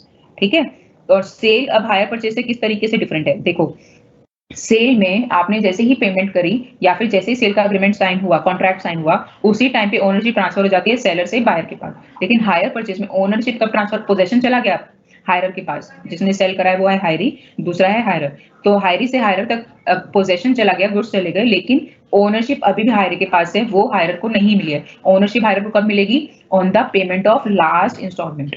लास्ट इंस्टॉलमेंट होते ही hirer will become the owner of those goods. ठीक है, और उससे पहले हायरर क्या करता है, अगर सपोज हायरर कोई पेमेंट नहीं करता, कोई इंस्टॉलमेंट वो मिस कर देता है, तो उससे क्या होगा, जो भी सेलर है वो उससे वो गुड्स वापस ले सकता है। ठीक है, और बाकी जो पेमेंट जो हायरर कर चुका था ऑलरेडी, अभी तक सपोज उसने 6 पेमेंट नहीं करी, तो अभी तक जो 6 पेमेंट वो कर चुका है, वो यही माना जाएगा कि उसने उस लैपटॉप को यूज करने का वो रेंट दिया है, तो सेलर अपने गुड्स वापस कर लेगा, और जो हायरर ने जो पेमेंट करी है उसे यूज करने की पेमेंट करी है, तो बदले में हायरर को कुछ नहीं मिलेगा, सेलर को उसके गुड्स वापस मिल जाएंगे, और वहीं पे वो उनका उसका जो ओनर है वो सेलर ही रहा, हायरर को तो कुछ मिला ही नहीं। ठीक है, उसने उसको यूज करा 6 महीने का, ठीक है, उसने उसको यूज करा 6 महीने का, हायरर को तो कुछ मिला ही नहीं। ठीक है, उसने उसको यूज करा 6 महीने का, उसे रेंट दिया, और उसकी इंस्टॉलमेंट अगर वो नहीं देता तो वहीं पे वो कॉन्ट्रैक्ट उनका खत्म हो जाएगा हायर परचेज का। तो समझ में आ रहा है हायर परचेज क्या होता है? अब देखिए दोनों का डिफरेंस क्या है। सेल क्या है, ownership of goods is transferred immediately at the time of contract, जैसे कॉन्ट्रैक्ट साइन हुआ ओनरशिप ट्रांसफर हो गई। बट हायर परचेज में ownership is transferred after the payment of last installment, जब तक आप लास्ट इंस्टॉलमेंट नहीं करते तब तक सेलर ही उन गुड्स का ओनर है। Next point, position of buyer. यहाँ पे बायर कौन बन जाता है? ओनर बन जाता है। बट यहाँ पे हायर परचेज में buyer is considered as a bailee, जो कि उन गुड्स का ध्यान रखेगा जिसने रेंट पर गुड्स लिए हैं और उन गुड्स का लास्ट इंस्टॉलमेंट तक वो ध्यान रखेगा। मतलब किसी और के गुड्स का जो बायर है वो ध्यान रख रहा है, तो उसकी जो पोजीशन है वो बेली की तरह है हायर परचेज में, जब तक वो लास्ट इंस्टॉलमेंट पे नहीं करता। लास्ट इंस्टॉलमेंट होते ही वो ओनर बन जाएगा, उससे पहले वो एक बेली है। बेलर बेली हम सब कर चुके हैं, ठीक है। Next point is buyer can terminate the contract by returning goods और बाय नॉट पेइंग इंस्टॉलमेंट। अब जो बायर है यहाँ पे कॉन्ट्रैक्ट को खत्म कर सकता है, या तो इंस्टॉलमेंट नहीं दे और गुड्स उसे वापस कर दे। दोनों ही केसेस में वहीं पे कॉन्ट्रैक्ट उसका हायर परचेज का खत्म हो जाएगा। बट सेल में क्योंकि कॉन्ट्रैक्ट ऑफ सेल हो चुका है, बायर के पास ओनरशिप आ चुकी है, तो बायर अब उसको खत्म नहीं कर सकता, कॉन्ट्रैक्ट को खत्म नहीं कर सकता, ठीक है। Next is no risk of loss to of seller. Seller का यहाँ पे रिस्क नहीं है। He can take back goods in case of non payment by hirer. तो अगर हायर कुछ पे नहीं करता तो सेलर वो गुड्स को वापस ले लेगा। ऐसा नहीं है कि पेमेंट नहीं होने से सेलर को कोई नुकसान हो रहा है, नहीं, वो गुड्स वापस ले लेगा। तो सेलर को यहाँ पे लॉस ही, कोई रिस्क ही नहीं है। बट यहाँ पे सेल में risk of loss seller if buyer becomes installment. अगर इनका कॉन्ट्रैक्ट हो चुका है और पेमेंट से पहले बायर इंस्टॉलमेंट हो जाता है, तो यहाँ पे रिस्क लॉस जो होगा सेलर को हो जाएगा। लेकिन हायर परचेज में क्योंकि सेलर को गुड्स को वापस ले सकता है, तो सेलर को कोई नुकसान नहीं है। बट सेल में क्योंकि बायर उसका ओनर बन चुका है, तो सेलर उनसे गुड्स तो वापस नहीं ले सकता, और बायर अगर इंसॉल्वेंट होता है तो उसमें नुकसान सेलर का है, ठीक है। Next is buyer can transfer the goods title to bona fide buyer. अब देखिए सेल में बायर के पास टाइटल आ चुका है, अब वो किसी को भी उसका टाइटल ट्रांसफर कर सकता है। बट हायर परचेज में जो हायरर है उसके पास अभी ओनरशिप नहीं आई है, गुड्स का टाइटल नहीं आया, तो किसी और को भी गुड्स को ट्रांसफर नहीं कर सकता। Next is in case of sale sales tax is levied, क्योंकि वो सेल है तो सेल्स टैक्स लेवी होगा। बट हायर परचेज में क्योंकि अभी तक सेल हुई नहीं है लास्ट इंस्टॉलमेंट तक, तो इसलिए वहां पे सेल्स टैक्स नहीं होता। तो ये हम डिफरेंस क्यों पढ़ रहे हैं? मेन इसका टैक्सेशन का ही पॉइंट ऑफ व्यू से भी डिफरेंस है कि सेल्स टैक्स किस पे लगता है जब सेल होगी। तो हमें ये पता होना चाहिए कि सेल होती क्या क्या है और वो कैसे अलग अलग कॉन्ट्रैक्ट से अलग है। अब देखिए sale is distinguished from work and labour contract. अगर कोई ऐसा कॉन्ट्रैक्ट हम किसी को दे रहे हैं जिसमें ज्यादा काम है, लेबर का काम है, स्किल्स का काम है, ऑल्दो गुड्स भी ट्रांसफर हो रहा है, बट ज्यादा उसमें एसेंस जो मेन काम है वो लेबर का और वर्क का है, ठीक है, उस केस में वो कॉन्ट्रैक्ट ऑफ सेल नहीं होगा। अब देखिए दोनों का difference. In case of sale essence of contract is delivery of goods and transfer of ownership. तो यहाँ पे मेन जो कॉन्ट्रैक्ट की एसेंस है, मतलब कॉन्ट्रैक्ट हो किस ले रहा है? गुड्स को लेने के लिए और ओनरशिप को ट्रांसफर होने के लिए। जैसे कि मैं किसी से बाइक ले रही हूँ, खरीद रही हूँ, तो मैं क्यों खरीद रही हूँ? क्योंकि मैं उसकी ओनर बनना चाहती हूँ और मैं चाहती हूँ कि वो बाइक मेरे पास है, तो वो सेल है। लेकिन कॉन्ट्रैक्ट फॉर लेबर और स्किल क्या है? Essence of contract is rendering of service and exercise of skills and labour. अब अगर मैं किसी को, सपोज मैंने किसी को हायर किया कि भैया तुम मेरी पेंटिंग बना दो, उसके बदले में मैं उसे सामान दे रही हूँ कि भाई ये लो तुम्हारी पेंट, ये ब्रशेस और ये सारे कलर्स वगैरह मैं तुम्हें खरीद के दे रही हूँ, तो क्या यहाँ पे गुड्स तो दे रही हूँ ना मैं उसे? तो क्या ये कॉन्ट्रैक्ट ऑफ सेल है? नहीं। क्यों? क्योंकि यहाँ पे मेन काम क्या है? पेंटिंग बनाने का, जिसमें कि सेकंड पर्सन की स्किल्स और उसकी लेबर की जरूरत है, वो मुझे सर्विसेज दे रहा है, ठीक है, ना कि कोई गुड्स। तो यहाँ पे कॉन्ट्रैक्ट फॉर लेबर और सर्विस है, लेबर एंड स्किल है, तो ये सेल का पार्ट नहीं होगा। तो सेल्स हमें क्यों डिस्टिंग्विश करनी है? फॉर दी, देखो फर्स्ट पॉइंट लिखा है distinction required for the purpose of taxation. तो हमें सेल को बाकी कॉन्ट्रैक्ट से अलग दिखाना है ताकि हम सेल्स पर सेल्स टैक्स लगा सकें। Second is supplies delivered to a painter. तो ये मैंने एग्जांपल दिया है आपको, आप गुड्स दे रहे हो उसको, बट फिर भी वो कॉन्ट्रैक्ट ऑफ सेल नहीं है। क्यों? क्योंकि आपका मेन काम क्या है? पेंटिंग करवाना। पेंटिंग करवाना requires skills. Contract of fixing and providing 4 different types of Windows. तो ये भी क्या है? Contract for labour and skills. Window बना के उसे लगवाना, फिक्स कराना, मतलब लेना तो मेरे लिए ज्यादा जरूरी है कि मेरे घर पे खिड़कियां हम लग जाए, तो वो लगने के लिए क्या सबसे ज्यादा जरूरी होंगी? उनकी स्किल्स, लेबर की लेबर। तो ये क्या है? Contract of labour and skill, ना कि कॉन्ट्रैक्ट ऑफ सेल, ठीक है। और देखिए नेक्स्ट चैप्टर हम स्टार्ट कर रहे हैं, कंडीशंस एंड वारंटी, ठीक है। 2-3 इसका इंट्रोडक्शन 2-3 स्लाइड्स में करते हैं और उसके बाद ही कंप्लीट हम नेक्स्ट क्लास में करेंगे। तो स्टार्ट करते हैं। अच्छा, अभी तक अगर किसी को कोई डाउट है तो आप पूछ सकते हो, क्योंकि हमारा first nature of contract of sale complete हो चुका है। तो 5 मिनट का डाउट सेशन है। अगर आपको कुछ डाउट्स हैं, आपको चैप्टर में कुछ और, तो आप अभी मुझसे टाइप करके पूछ सकते हो, नहीं तो फिर मैं कॉन्ट्रैक्ट और ये कंडीशन और वारंटी स्टार्ट करूँ।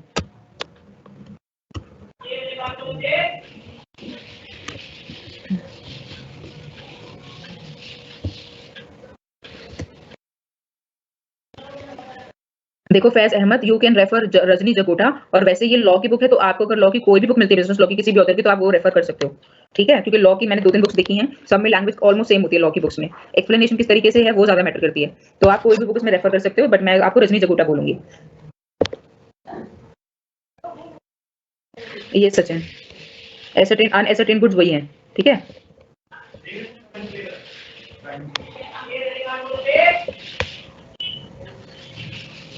रोहन सॉल, देखिए अगर आपके गुड्स अभी डिलीवर नहीं हुए हैं, अगर सेल अभी डिलीवरी में है, तो नुकसान सेलर का होगा, सॉरी इसमें बायर का होगा, अगर वो सेल हो चुकी है, क्योंकि ओनरशिप अब मेरे पास आ चुकी है, ठीक है।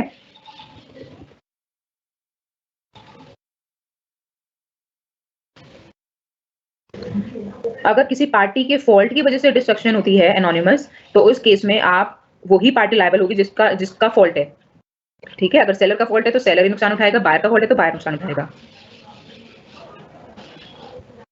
नहीं मयंक, अभी इसका यहाँ पे कोई व्हाट्सएप ग्रुप नहीं है स्टूडेंट्स का ना। ध्रुव कुमार, आप एक बार एसएल के साइट पे देखिएगा, आपको रिकॉर्डेड वीडियोस मिल जाएंगी।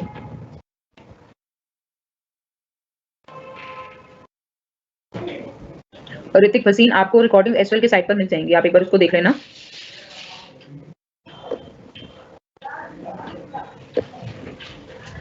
अभी तक तो देखो एग्जाम ऑनलाइन मोड में ही होंगे।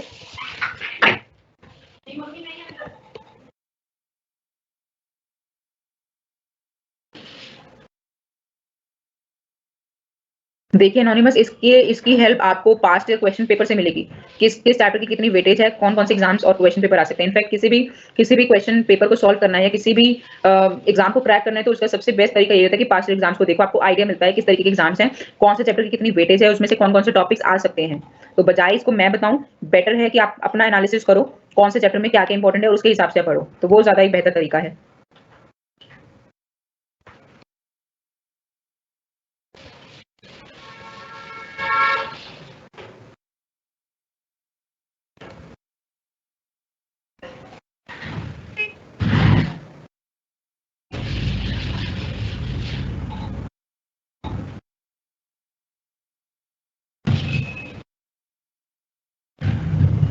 कंसिडरेशन का मतलब है जो कि आप गुड्स लेने के बदले में किसी को दोगे। अगर मैं शॉप पे जाके किसी से कुछ चीनी दाल खरीदती हूँ, तो उसके बदले में मैं उसे क्या दूँ, जिसे बोलते हैं कंसिडरेशन। तो यहाँ पे कॉन्ट्रैक्ट ऑफ सेल में कंसिडरेशन क्या होता है, पैसा, प्राइस। बिटकॉइंस एक तरीके की क्रिप्टो करेंसी है एनोनिमस, जिसके थ्रू आप गुड्स को सेल और परचेज कर सकते हो, और इनको आप स्टॉक की तरह इसमें पैसा भी इन्वेस्ट कर सकते हो। ठीक है,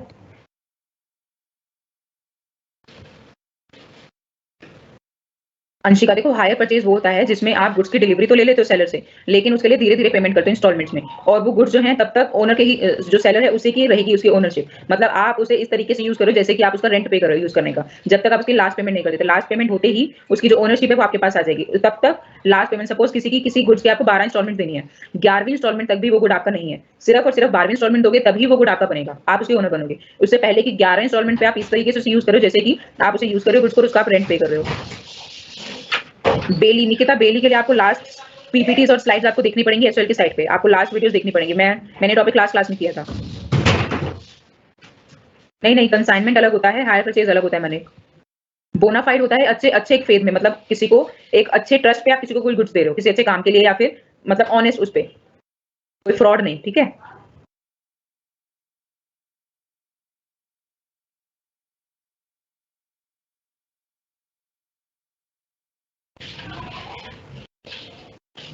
आफ्ताब, उस मशीन के लॉस के लिए बायर ही रिस्पॉन्सिबल हुआ क्योंकि बायर उसका ओनर बन चुका है।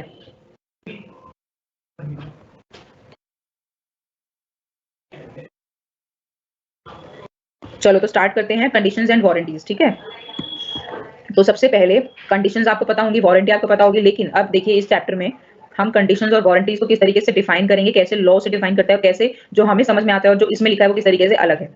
ठीक है, तो अब देखो, seller many a time make certain claims for its product to sale. अरे सर आप इसको ले लीजिए, ये घड़ी तो 10 साल तक, इसकी 10 साल की इसकी वारंटी है, 10 साल से पहले खराब ही नहीं होती। अरे सर आप इसको ले लीजिए, ये वाला वॉशिंग पाउडर इस तरीके से कपड़े धोएगा कि एक पीस में दाग नहीं रहेगा। जैसे आप एड्स में देखते होंगे जो भी वॉशिंग पाउडर की ऐड होती है, तो उनमें कितने कितने क्लेम होते हैं, है ना। एक दाग नहीं, आपको रगड़ने की जरूरत नहीं, आप सिर्फ डालो और सारे दाग, आपको भी पता है उसका कितने वो रिलायबल है, कुछ नहीं होता ऐसा। बट फिर भी सेलर जो है कई तरीके के क्लेम्स करते हैं, कोई भी इलेक्ट्रॉनिक्स को लेके या किसी भी चीज को लेके, कोई नई चीज मार्केट में आई कि भाई ऐसा यूज है, इतना स्पीड पे चलेगा, ये बाइक है, इतनी रेंज देगी, इतना इसका सीसी इंजन है, ये सब चीजें, तो उनको बोलते हैं क्लेम्स। तो एक सेलर अपने गुड्स को बेचने के लिए बहुत सारे ऐसे क्लेम करता है। दीज क्लेम्स में रिलेट टू इट्स यूसेज, कोई यूसेज को लेके किस तरीके से इसे यूज करो, कोई कितना सूटेबल है। फॉर एग्जाम्पल बच्चों को लेके बहुत सारे प्रोडक्ट्स आते हैं, ठीक है, तो क्या वो बच्चों की स्किन पर सूटेबल है भी कि नहीं है, उन चीजों को लेके भी बहुत सारे क्लेम्स किए जाते हैं। ड्यूरेबिलिटी को लेके कि सर ये तो इतने सालों तक ये खराब ही नहीं होगा। क्वालिटी को लेके सर इसकी तो A1 क्वालिटी है, इससे बेस्ट तो कुछ और है ही नहीं। ठीक है, सुना ही होगा आपने, बहुत सारे क्लेम्स करते हैं लोग। क्लेम्स या ये एश्योरेंसेस में भी just an opinion of seller. अब ये सच भी हो सकते हैं या सिर्फ एक सेलर का ओपिनियन भी हो सकता है। मैं सिर्फ अपने गुड्स को बेचने के लिए चीजों को एक्सैजरेट करूं, उसे बढ़ा चढ़ा के बोलूं। मुझे पता है कि ये 2 साल तक चाइना के फोन जिस तरीके से भेजे जाते हैं, सबको पता है इसकी क्वालिटी का कोई रिलायबिलिटी नहीं है, बट स्टिल एक सेलर उसे बेचने के लिए अपने ओपिनियन देता है। सर इसकी तो देखो इतने सारे लोग इसे खरीदते हैं, 5-5 साल तक तो इस फोन को कुछ भी नहीं होता। ठीक है, तो ये ओपिनियन ऑफ सेलर है कि अपना सेलर ओपिनियन देता है। उसको कंपनी से कुछ नहीं कहेगी 5 साल तक कुछ नहीं होगा, कंपनी कुछ नहीं कहेगी, सिर्फ सेलर बताया, अपना ओपिनियन दे रहा है कि हाँ सर 5 साल तक तो कुछ नहीं होगा, मैं गारंटी में लिख कर देता हूँ। तो ये एश्योरेंसेस है, ठीक है, जो सेलर सिर्फ अपना ओपिनियन दे रहा है। If buyer buys the goods on the basis of these claims, अगर एक बायर इन ओपिनियन के बेसिस पे, इन क्लेम्स के बेसिस पे अगर कोई गुड खरीदता है, तो वो जो क्लेम्स हैं वो उस कॉन्ट्रैक्ट ऑफ सेल का पार्ट बन जाएंगे। ठीक है, अब देखिए, अब इस चीज को समझ गए आप। अगर मैं किसी के क्लेम के बेसिस पे, सपोज मुझे कार चाहिए, कार को मेरा पर्पस ये है कि मुझे अलग अलग टूर्स पे लेके जानी है, ठीक है। जैसे बहुत सारे लोग उसे टूरिंग के पर्पस से यूज करते हैं, ठीक है। जो कैब्स वाले होते हैं वो उसे अलग अलग स्टेट्स में ले जाते हैं कार्स को, तो इस पर्पस के लिए उन्हें कार चाहिए। एक बंदे ने बोला कि भैया मुझे तो टूर करने होते हैं अलग अलग स्टेट्स में, उस पर्पस के लिए मुझे कार चाहिए। तो उसने बता दिया कि मुझे इस पर्पस के लिए कार चाहिए। अब इस पर्पस के बेसिस पे अगर उसे जो भी कार मिलेगी तो ये जो पर्पस है ये भी कॉन्ट्रैक्ट ऑफ सेल का पार्ट बन जाएगा। और अगर ये पर्पस फुलफिल नहीं होता तो उस केस में क्या होगा, ठीक है। तो ये कंडीशन हो गई। अब देखिए स्टिपुलेशन का मतलब यहाँ पे क्या है, दोस क्लेम्स और assurances which become part of contract of sale. अब देखिए सेलर बहुत सारी 10 चीजें बताएगा आपको गुड्स के बारे में, उसमें से 2 चीजों के बेसिस पे आपने गुड्स खरीदा है, तो वो जो 2 चीजें हैं उसको बोलते हैं स्टिपुलेशन, और वो कॉन्ट्रैक्ट ऑफ सेल का पार्ट बन जाएंगी। जैसे कि अगर मैं कोई वॉशिंग मशीन का एग्जांपल लेते हैं, अगर मैं कोई वॉशिंग मशीन खरीद रही हूँ, उसमें मुझे सेलर ने कहा बहुत सारी चीजें बताई है, तो ऐसे बोलते हैं, इसके बाद तो कोई कंप्लेंट नहीं आती, इसके आफ्टर सेल सर्विसेज बहुत अच्छे हैं। मैंने पूछा वारंटी आप बताओ, वारंटी के बेसिस मैं मिलूंगी। एक वॉशिंग मशीन में 3 साल की वारंटी, एक में 10 साल की, एक में 5 साल की है। तो मैंने कहा कि भैया मैं तो 10 वाली लूंगी, आप इसमें 10 कह रहे हो तो इसके बेसिस पे मैं इसे खरीदती हूँ, ठीक है। तो मेरा जो क्राइटेरिया सेल परचेज करने का वारंटी है, तो यहाँ पे ये एक स्टिपुलेशन हो गया। स्टिपुलेशन क्यों, क्योंकि मैंने उसके बेसिस पे, क्लेम के बेसिस पे ही उस वॉशिंग मशीन को खरीदा है, तो कॉन्ट्रैक्ट ऑफ सेल का पार्ट हो गया। ये सेलर ने मुझे वारंटी 10 साल का बोल के बेचा, मैंने उसे 10 साल का पूछ के ही इसे खरीदा है, तो ये भी कॉन्ट्रैक्ट ऑफ सेल का पार्ट हो गया, ये वाला क्लेम। तो ये जो क्लेम जो कॉन्ट्रैक्ट ऑफ सेल का पार्ट हो गया, जिसकी वजह से बायर ने उसे खरीदा है, उन क्लेम को बोलते हैं स्टिपुलेशन। तो स्टिपुलेशन वर्ड को ध्यान रखना। अब इससे आपको डेफिनेशन समझ में आएगी कंडीशन की और वारंटी की, ठीक है। So now let's move to the definitions, meanings of condition and warranty. Condition देखो क्या है, अ स्टिपुलेशन वो एक क्लेम जिसकी वजह से मैंने खरीदा है, essential to the main purpose of contract, जिसकी वजह से मैंने कोई गुड खरीदा है, अगर वो उसके लिए स्टिपुलेशन बहुत जरूरी है, तो अगर उसमें कोई धोखा करता है, तो सेलर उसको कुछ गलत बताता है, तो मेरे पास पूरा अधिकार है कि मैं उस कॉन्ट्रैक्ट को खत्म कर दूं, ठीक है। तो कंडीशन क्या है, जिसकी वजह से एक ऐसी चीज, जिसकी वजह से एक ऐसी स्टिपुलेशन जिसकी वजह से ही मैंने वो चीज खरीदी है, उसको बोलते हैं कंडीशन। और वारंटी क्या है, जो मेन चीज है उसके अलावा जो बाकी क्लेम्स हैं, बाकी स्टिपुलेशंस हैं, उसकी वजह मतलब उस वो एडिशनल क्लेम्स है। एक तो होता है मेन क्लेम जिसकी वजह से मैं खरीद रही हूँ, मतलब अगर मैं वॉशिंग मशीन खरीद रही हूँ तो एक ब्रांड नेम की वजह से खरीद रही हूँ, तो वो कंडीशन हो गई। या मैं सिर्फ वारंटी की वजह से खरीद रही हूँ, तो वो उसकी कंडीशन हो गई। या तो मैं एक लैपटॉप खरीद रही हूँ, उसका इतना सीसी होना चाहिए, ये बहुत सारी चीजें होती है टेक्निकल चीजों की वजह से मैं खरीद रही हूँ, तो वो उसकी कंडीशन है। वारंटी क्या है, उसके अलावा जो एडिशनल क्लेम्स हैं उसको वारंटी बोलते हैं। Stipulation collateral to the main purpose of contract, जो मेन पर्पस को हेल्प करेंगे वो सारे क्लेम्स को वारंटी में काउंट करते हैं। और अगर वारंटी में सेलर कोई झूठ बोलता है, ब्रीच करता है, तो बायर के पास क्या राइट है, सिर्फ डैमेजेस क्लेम कर सकता है, वो कॉन्ट्रैक्ट को खत्म नहीं कर सकता। मतलब ऐसा नहीं है कि आप गुड्स को वापस करो और पैसा ले लो उससे सेलर से, नहीं, आप सिर्फ आपको कोई नुकसान होता है तो आप सिर्फ वो क्लेम कर सकते हो। But if there is a breach of condition, कोई कंडीशन की ब्रीच होती है, तो उस केस में आप कॉन्ट्रैक्ट को रेपुडिएट कर सकते हो, खत्म कर सकते हो। आपने उस गुड्स को जो खरीदा है वो काम नहीं करा जिसकी वजह से आपने उसे खरीदा है, तो आप उसे वापस कर दोगे और उससे पैसा रिफंड क्लेम कर लोगे, ठीक है। अब डिफरेंस को समझोगे तो और क्लियर हो जाएगा। Condition is a stipulation essential to the main purpose of contract. जो कॉन्ट्रैक्ट हुआ है उसका मेन पर्पस ही वो कंडीशन है, उसकी वजह से ही, उस क्लेम की वजह से ही आपने उसको उस गुड्स को खरीदा है, तो वो होती है कंडीशन। वारंटी क्या है, जो कि उस कंडीशन के साथ में और अदर दूसरे क्लेम्स हैं which are collateral, उसके साथ एडिशनल जो क्लेम्स मिलते हैं जो बहुत एसेंशियल नहीं है लेकिन अदर चीजें हैं, उसको बोलते हैं वारंटी, ठीक है। So in case of condition, the breach of condition gives the right to repudiate the contract and claim damages. तो जो बायर को अगर जो क्लेम्स दिए गए थे, जो कंडीशन लगाई थी, इसकी कंडीशन की वजह से कॉन्ट्रैक्ट साइन हुआ था, अगर उसमें उसे धोखाधड़ी मिलती है, तो मेरे पास ये अधिकार है मैं कॉन्ट्रैक्ट को खत्म करूं, गुड्स रिटर्न करूं और अपना पैसे वापस ले लूं, और अगर उससे कोई डैमेज भी होता है तो डैमेजेस भी क्लेम कर सकते हो। But in case of warranty, breach of warranty gives the right to claim damages only. आप गुड्स को वापस करके उसका पैसा जो आपने पे करा था वो नहीं क्लेम कर सकते। आपको कोई डैमेज होता है तो सिर्फ वो क्लेम कर सकते हो वारंटी में। अब एग्जांपल देखो, यहाँ पर और क्लियर हो जाएगा। X wanted to buy a horse which runs at a speed of 40 kilometre. उसने सेलर को बताया कि भैया मुझे ऐसा घोड़ा चाहिए जो 40 किलोमीटर पर आवर की स्पीड पे भागता हो, ठीक है। तो भाई ने यही कह के घोड़ा से बेच दिया। जब वो X ने देखा तो उसकी स्पीड सिर्फ 30 किलोमीटर पर आवर थी। अब देखिए X ने वो घोड़ा क्यों खरीदा, क्योंकि उसकी क्या कंडीशन थी, 40 किलोमीटर पर आवर पर वो भागना चाहिए। अब ये मेन कंडीशन थी, ये एसेंशियल कंडीशन थी, तो इसको बोलेंगे हम कंडीशन, इस स्टिपुलेशन को बोलेंगे कंडीशन। अब यही कंडीशन में अगर Y ने धोखा कर दिया, 40 के बजाय से 30 वाला घोड़ा दे दिया, तो ये ब्रीच ऑफ कंडीशन है। और इस केस में X क्या कर सकता है, X उसको कहेगा ले भाई तू घोड़ा ले, मेरे को मेरे पैसे दे, और इसका ये अधिकार है, ठीक है। अब इसका एग्जांपल वारंटी में देखो, X wanted to buy a good horse। Good का यहाँ पे कुछ डिफाइन नहीं है, अच्छा हॉर्स का मतलब क्या है। Y ने कहा ठीक है जी ये बहुत अच्छा हॉर्स है, 40 की स्पीड पे भागता है। घर आके X को पता लगा भैया 40 की स्पीड पे तो भागता ही नहीं, तो 30 की स्पीड पे भागता है। लेकिन अब देखो यहाँ पर ये 40 और 30 स्पीड क्या है, ये एक वारंटी है, ये स्टिपुलेशन क्या है, एक वारंटी है ना कि कंडीशन। उसने स्पीड की कंडीशन पे घोड़े को नहीं खरीदा है, उसने कहा अच्छा घोड़ा, अच्छे घोड़े को बहुत तरीकों से डिफाइन कर सकते हो, सुंदर भी हो सकता है, लंबा चौड़ा हो, बाल और ज्यादा सिल्की हो, स्पीड भी एक क्राइटेरिया है। तो सिर्फ और सिर्फ स्पीड की वजह से खरीदता तो वो कंडीशन होती, लेकिन उसे अच्छा घोड़ा चाहिए था और स्पीड उसके लिए एक एडिशनल चीज है, तो यहाँ पे वारंटी हो जाएगा ना कि कंडीशन। क्योंकि अब ये वारंटी में ब्रीच है, 40 का बोल के उसे 30 का घोड़ा मिला, ठीक है। तो इस केस में ये ब्रीच ऑफ वारंटी है। तो इस केस में अगर X को इस वजह से कोई नुकसान होता है तो वो सिर्फ उसे क्लेम कर सकता है Y से, ना कि उसे घोड़े को रिटर्न करके पैसे क्लेम कर ले। समझ में आ गया।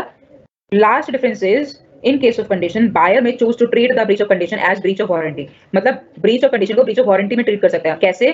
अगर कोई कंडीशन की ब्रीच हो गई, 40 किलोमीटर पर आवर की स्पीड वाला घोड़ा चाहिए था, 30 किलोमीटर पर आवर वाली स्पीड का मिल गया, लेकिन अब ये बायर के ऊपर है, या तो घोड़े को लौटा दे या फिर इस घोड़े को रख ले। ठीक है, तो अगर वो रख लेता है, सिर्फ डैमेज क्लेम करता है, तो उसने ब्रीच ऑफ कंडीशन को कन्वर्ट कर दिया ब्रीच ऑफ वारंटी में। वो नहीं चाहता कि लौटाना घोड़ा, तो ये क्या हो गया?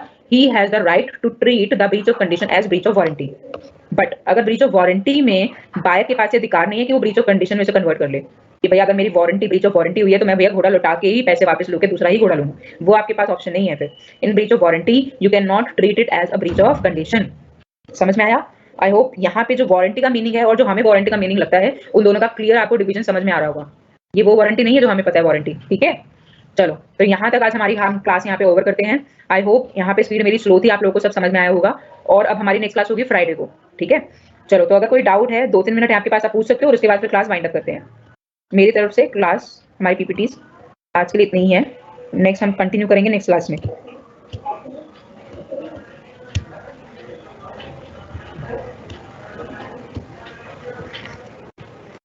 देखो अभी तक तो एग्जाम्स का यही है कि ऑनलाइन ही होंगे, ऑफलाइन होंगे तो आपको बहुत पहले एडवांस में पता लग जाएगा, आपके पास पूरा टाइम होगा उसे प्रिपेयर करने के लिए। ठीक है, तो अभी तक ऑनलाइन मोड में ही एग्जाम्स होंगे। नंदिनी अगर रिकॉर्डेड लेक्चर एसएल की साइट पे नहीं है तो ये मैं ट्राई करती हूँ, मैं एडमिन से बात करती हूँ, उन्होंने मुझे कहा था कि अवेलेबल हो जाएंगे। मैं पूछती हूँ उनसे, अगर नहीं हुए हैं तो फिर कब तक होंगे। ठीक है, फिर मैं आपको नेक्स्ट क्लास में आप मुझसे दोबारा क्वेश्चन पूछना, मैं आपको अगर मुझे याद रहा मुझे याद दिला देना, मैं आपको बता दूंगी। ठीक है,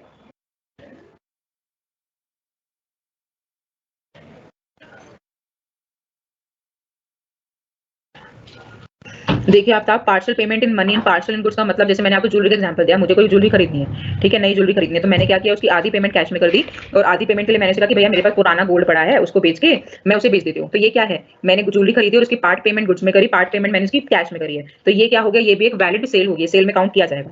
लेकिन अगर मैं सिर्फ नया गोल्ड खरीद रही हूँ, पुराना गोल्ड खरीद के, तो वो बार्टर सिस्टम है, या फिर नया गोल्ड खरीद रही हूँ कुछ और पेमेंट करके, तो वो बार्टर सिस्टम है, उसको आप सेल में काउंट नहीं करोगे। देखो Abhishek, hire purchase is not similar to instalment. Instalments अगर आप किसी को पे कर रहे हो तो उसमें आप उसके ओनर बन गए, जैसे कि आपने किसी से बाइक खरीदी, कंपनी से बाइक खरीदी और उसकी इंस्टॉलमेंट पे कर रहे हो, तो उसमें आप उस बाइक के ओनर बन चुके हो। लेकिन हायर परचेज में आप, हायर परचेज इस इंस्टॉलमेंट सिस्टम से अलग है। आप हायर परचेज में उस गुड्स के ओनर तब तक नहीं बनते जब तक आप लास्ट पेमेंट नहीं कर रहे। ठीक है, रेपुटेशन का मतलब होता है खत्म करना। अगर आप वारंटी के बेसिस पे ये विषय कोई गुड खरीद रहे हो तो वारंटी उस केस में कंडीशन हो जाएगी। ये वारंटी वो नहीं है जो हम बिजनेस लॉ में पढ़ रहे हैं।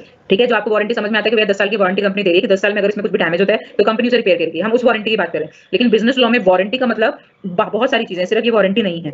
ठीक है, तो अगर आप वारंटी के बेसिस पे कोई गुड्स खरीद रहे हो तो वो कंडीशन हो जाएगी बिजनेस लॉ के हिसाब से। अभिषेक, ब्रीच का मतलब है उसमें वारंटी जो आपने बोली है उसको पूरा ना करना, उसमें धोखा देना, तो वो उसको बोलते हैं ब्रीच। ठीक है, लास्ट पॉइंट आफ्ताब ये है कि अगर आपकी कंडीशन को ब्रीच किया गया है, सेलर ने आपको 40 किलोमीटर की स्पीड का बोल के घोड़ा बेचा, जिसकी किलोमीटर की स्पीड 30 थी पर आवर की स्पीड, तो आपका तो ये आपने इसी कंडीशन पे घोड़ा खरीदा था, तो ये ब्रीच ऑफ कंडीशन हो गई, आप घोड़ा वापस कर सकते हो। लेकिन आपने कहा कि भैया मैं घोड़ा रखूंगा, मेरे को जो नुकसान है तो मेरे को वो पैसा दे दे।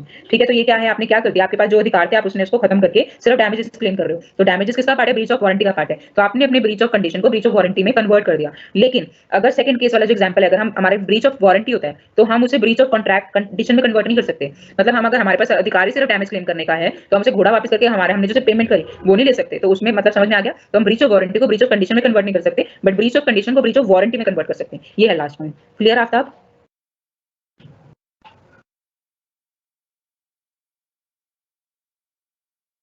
नहीं, पेपर सेम नहीं होता सिद्धि। चलिए तो फिर अब हम मिलते हैं नेक्स्ट क्लास में। तो आप थोड़ा सा पढ़ेंगे तो आपको भी पढ़ने में मजा आएगा और आप और अच्छे से मुझसे डाउट पूछ पाएंगे। ठीक है, तो चलिए मिलते हैं नेक्स्ट क्लास में। Till then take care, bye bye.